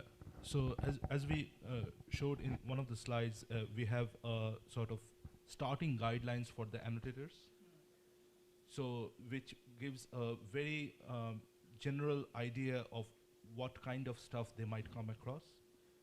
And then it is assumed that if we have a broad enough base of annotators, we will be able to pick up a good range of annotations on whatever the content might be. So if it is a new type of tweets like gaslighting, as you said, as one comes across them, if there is a starting idea given to the annotators who are fairly educated of the type of content they might encounter, then our experience has been the annotations themselves are of good quality and they pick up fairly quickly. Sometimes we also have annotators sort of team meetings. We had that for the initial 10 annotators. That part might not be possible if there's a really large number of annotators. Yeah. There are some challenges into that as Sir Vasu said that we are going to have some system in the process where we will be tracking the locations in sort of location if the person is faking it or not as real. But there is new act you must be heard about this Digital Personal Data Protection Act. So I guess such kind of apps and things may create some kind of they hindrance in whatever you like to do. So what in such situation what are you planning to do? Because you have to be abiding by the law of the land. So in such cases, what are you planning to do? Yeah, that's a really good point. We are not looking at. We are not going to look into the identity of the annotator, but the geographical location. One option can be using like a standard user agreement option. Like when you install apps, most apps do ask for that, right? And then the user can choose. And again, the hope is if the annotator base is broad enough, even with problems like that, some people might not agree to give the location. Some people might not understand what gaslighting means. But if we have a large-scale annotation process, there would still be enough people giving us valuable information. So I see no issue from the public side. Let us assume the best case possible that they are happily ready to give you that data. It's the another stakeholder, that is the government, who is bringing this act. So that there is what you may face some problem, because then it is on the discretion of the state and the government that whether they will allow you to do so at a large number or not. So this is nuance and challenging road ahead, but it will be interesting one, I must see. So wishing you all the best, and thank you so much. I just want to add one point on that Data Protection Act. So these are already there. So you will see like there are many apps that are actually using location.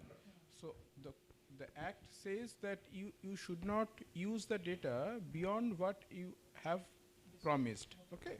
So that is because location data, many apps, if you want to share your location through WhatsApp, so you are allowed to do that, right? So, but if WhatsApp uses that for a purpose which is not defined, so that is the legal aspect. So in general, using the location data is not an issue as long as you define the purpose in the disclosure.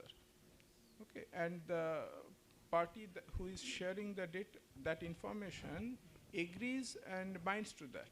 Okay, so beyond that is a legal issue, of course. I think you might have seen me just like jumping out of my seat. Okay, I think that's in part because on the first day we presented a paper on community-sourced annotations of gendered abuse. And so this we were working with people who were at the receiving end of gender-based violence in India. And so we were sort of using a feminist framework for AI development. And so where there was a difference from how you're approaching it is that we were saying that it's not so much about, so your annotation guideline is about what the action, the moderation action will be, right? And for us, even the guideline was co-designed with the people. And it resulted in something that's fairly uncharacteristic. The paper's on archive and you can look at it. But it's something that's not typically a guideline that you see in hate speech data sets. And so I think there was a lot that, I'll definitely catch you all offline, but I had a couple of questions on the visioning level, right? So I think, to me, there was an inherent contradiction in saying that there needs to be something that is uniform, and there is something that all platforms apply, but this is also something that is localized and contextual. So in our case, for example, we very clearly saw with the same guidelines, the agreement scores are different for this. For Tamil, it's a lot higher, and for Hindi and English, it's a lot lower for the same question, right? Which is to say that it could come for a lot of different reasons, but there's other research to say as well that as you, like there can be cultural differences. It could be possibly something that's inherently different about the data set on Twitter, right? So I think that that's my first question, which is that do you sense that contradiction, which I at least sensed even as you all were presenting? Second is that I think transparency, or this idea that there's this one data set that everyone uses will lead to innovation. There's the flip side to it is that transparency gets weaponized in that when you know how moderation works, it's more likely that you will figure out how to obviate that, right? So have you all thought of that? And then I think the third is that I kind of feel like we're talking about crowdsourcing as a way to punt a very fundamental fact that moderation is a very deeply political in the sense of like politics of infrastructure, right? It's very deeply political in question. And so I feel like no matter how many people we have who annotate data, how those are organized, is still a political choice. Like French democracy is different from Indian democracy, is different from American democracy. We're all democracies in some like loose sense of the word, right? And so this idea that there is a, like, I mean, I heard that you should design for the minority or the person who's at the receiving end of abuse, but at the same time, we're saying that if a lot of people crowdsource, it'll lead to like an average assessment. That in itself is a choice, right? Like whether you honor the average or whether you honor the long tail, it's already a choice. So yes, I have more questions, but I will pause at that. Those are extremely good questions, and I'm sure we're going to talk to you offline, but just to sort of respond immediately. The issue about we certainly, agree that moderation has to be done locally in regions or in groups and communities, and moderation in New Zealand is different from moderation in India and maybe across India in different regions as well. But I don't think that is in contradiction with the idea that you need a data set which all the companies use, because all the companies, in the way that we're thinking, all the companies would use the same data set in this local region, and then there would be a different data set for a different local region that all the companies would then use in that region. So I think that you can reconcile that discrepancy, that difference. I don't think there is a contradiction there. Where we're very keen on sort of quite fine-grained local governance, and so the unit of the regional unit that you do this over may be smaller than a single country, for instance, but it could arguably be the whole of India. It depends. If you're doing a national election, maybe it should be the whole of India. Coming to the question of you're suggesting that if you're being truly democratic, you need to consult on the annotation scheme as well. Yes, that's a very good point, and we're not doing that. What we're doing is thinking rather technically about how annotation can sort of like allow individual annotators to hit in each item that they annotate a trade-off between free speech maintenance and keeping platforms safe. And that was uppermost in our mind. But that does mean that you sort of take the process of defining the annotation scheme away from the democratic constituency. So I'm not sure if anyone else... Hi, I love your questions. They're great. And I think what I want to say also hits on the first gentleman's question, right? So when we saw from a policy regulatory lens, what does it mean to have societal participation, right? In terms of model governance, in terms of model outputs, I don't think the idea is that we can arrive at like one truth or one value for everybody, right? But what we can do is make it as representative as possible, right? So the solutions we are trying to look at are things like Twitter community notes, right? That's a wonderful product feature which is able to represent diverse views while having everybody have the right to express themselves. I think like that gentleman who asked the first question, I think Twitter community notes will probably blow up this election, right? Like, I mean, we might have a lot of, like Biden had a note on his tweet, right? Like just a few days back, like who would have imagined that, right? Fact checking the president. So I think those kind of features are what will ultimately give users power. I don't know how large scale we can make any forums, whether it's GPAI or any forum that's really having some say over governance. I don't think that will be the solution that works. I think we have to really look at embedding things into applications, into products, really driving innovation in that, because that's ultimately what will give people the power back, right?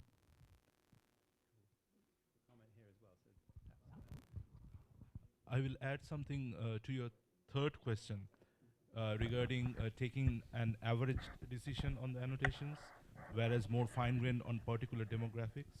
I think I touched a little bit on my section of the talk is you can look at the top 3 sort of annotations on a particular tweet or meme, and you can look at the largest one as your sort of majority vote.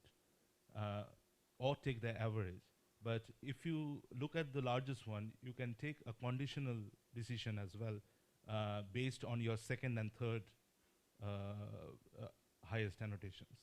And if you look at the second and third, and if they are sizable, then you might want to look into why they differed compared to the majority. So you can have a combination of both or more nuanced ranking. Can I just add that I had one other thought, which is that I think it's really interesting to think in a technical AI way about how certain democratic principles or processes can be cashed out. So I'm intrigued by the possibilities there that haven't been explored yet, and I think it's very interesting to have a room where of people who are partly kind of AI engineers who know about machine learning and also partly policymakers who understand about democratic consultation and those things. Those people don't normally speak to each other and could usefully speak to each other. So I just wanted to reflect on one of your other comments or questions, which was about the idea that democracy might play out differently with this community and this community, or in this region and this region, and what might you have in a system such as ours, which sort of implements something like that in a technical sense. And I'm just intrigued by those questions. You know, I don't have any answers, but it's a useful question, I think, that we will take away with us. So who's next? Maybe you first? Okay. And then you. And, yeah. Well, I've got a couple of questions. The first one is, why did you selected politics as a, let's say, the field of the pilot? I could imagine other types of, let's say, fields where harmful content arise on a daily basis rather than sparked by a certain election. So I was wondering why did you select politics? And then the second question was, and it's a bit related with the previous questions. Ali asked at the beginning whether AI is a public infrastructure, and then I started thinking whether content classifiers could be at least a public good. And we think, yeah. And then the immediate question was, well, carrying out massively what you've done would imply a lot of resources. Who would fund that?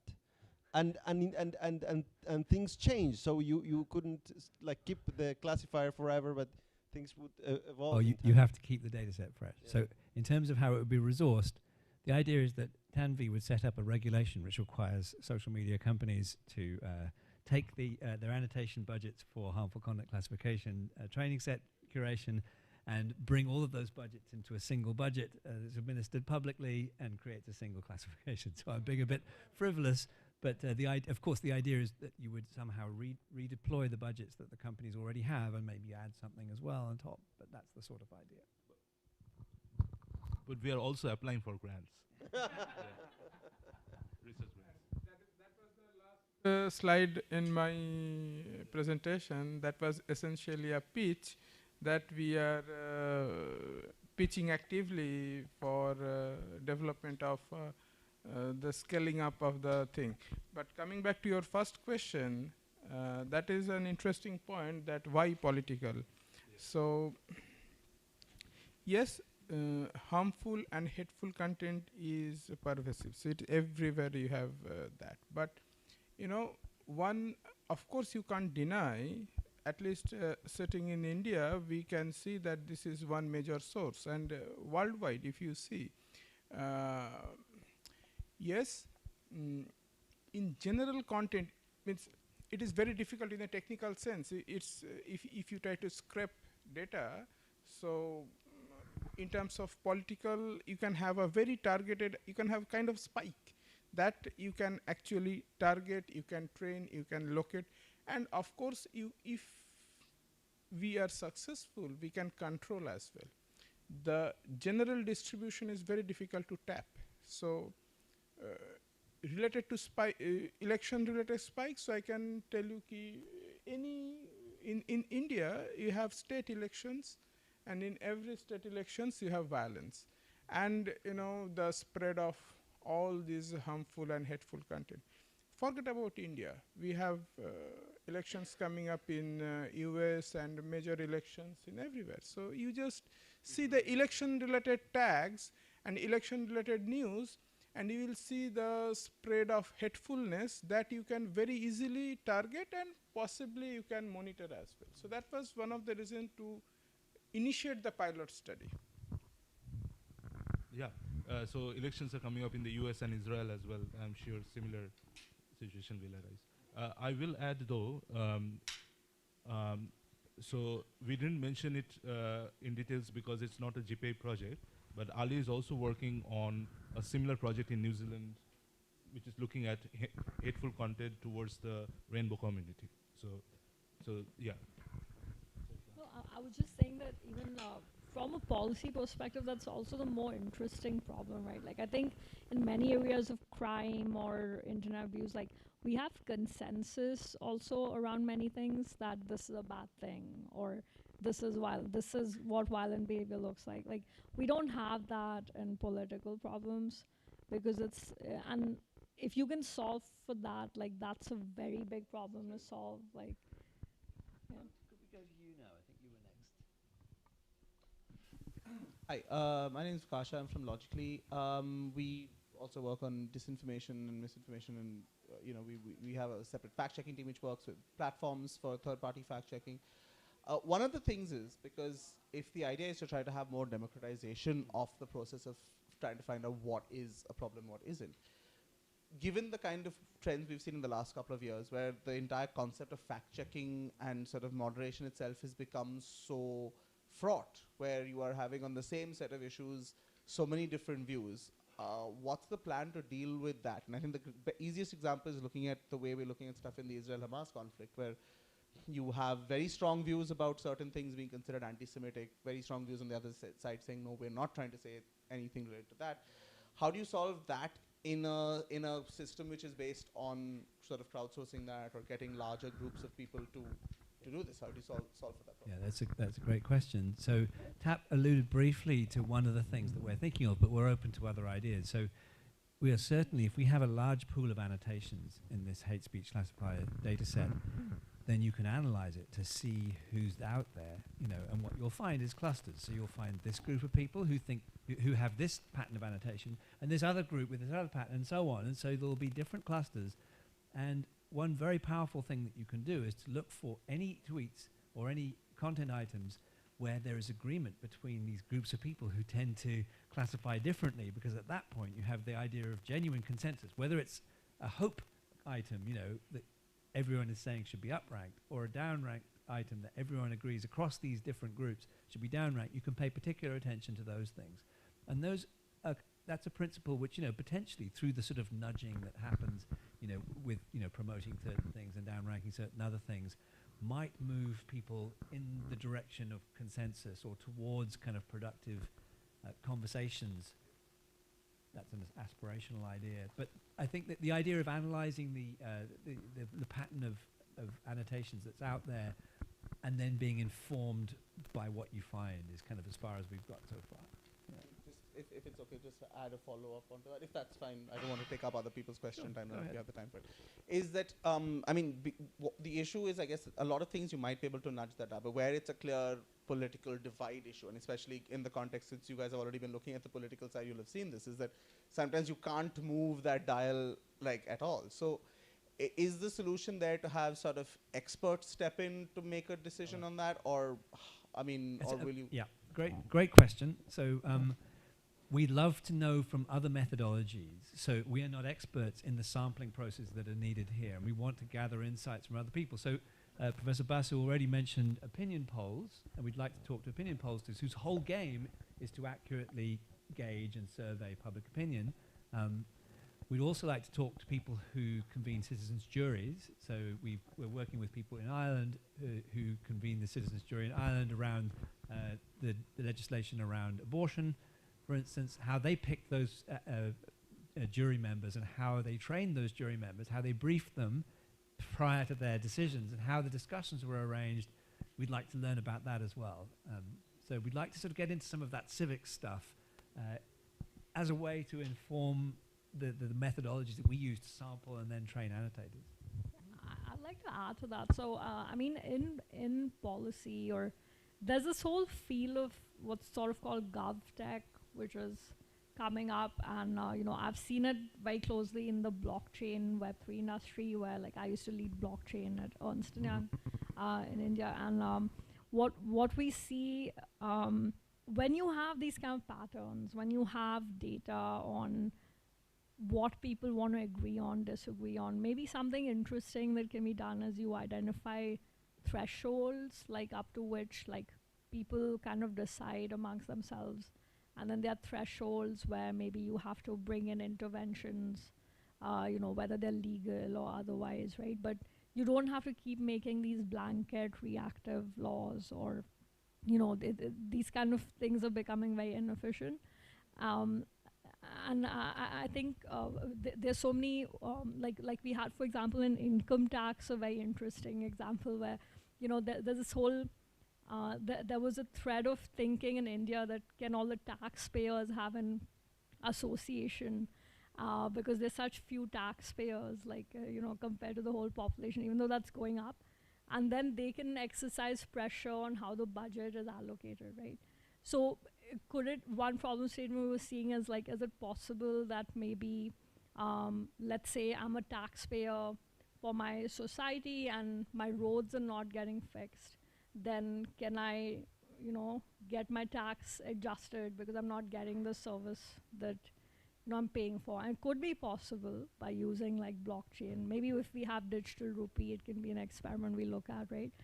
But I think a lot of these new things are possible, and like a lot of what we call the subsidiarity principle in policy, right? Like just bring governance down to the people, like to let them make decisions, right? I think the age for that kind of thing is coming. Yeah. And actually, in relation to that, you mentioned that you could imagine an expert, annotator who knows exactly how to do it, And there are such people like chief censors. New Zealand has a chief censor, literally, who makes these decisions. But the idea here is that maybe you should just try and trust the wisdom of the crowd, just as an experiment, basically. We don't know if it's going to work. And we don't even really know exactly how it can be evaluated if you're not already running the moderation scheme inside companies. But the idea is to see what happens if you ask the crowd for their collective judgment about these kind of issues around moderation. It's a scientific experiment that we're running. So let's go to another question. Yes, you, please. So I've been following Dr. Tababrata's work since we heard him at the GPAI online seminar that we had heard. Looking at what's been happening, for example, in the US, the debates around critical race theory, and states like Florida, where they have now taken out some of those from the curriculum. Now, I was very interested when Dr. Tababrata also pointed out how the demographics of the annotators.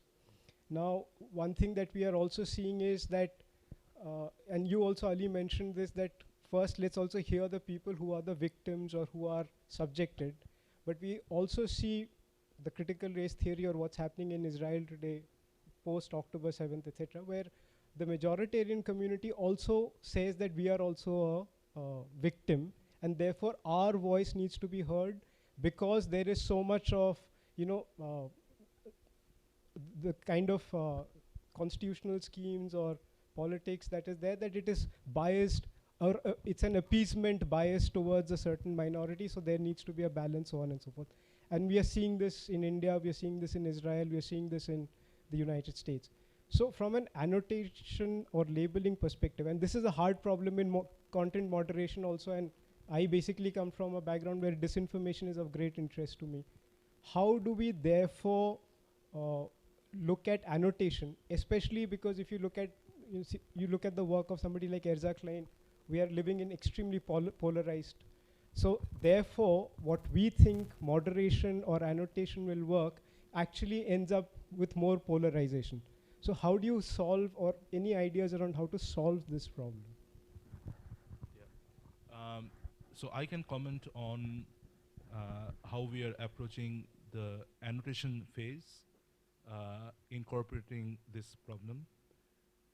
How to evaluate it is still open.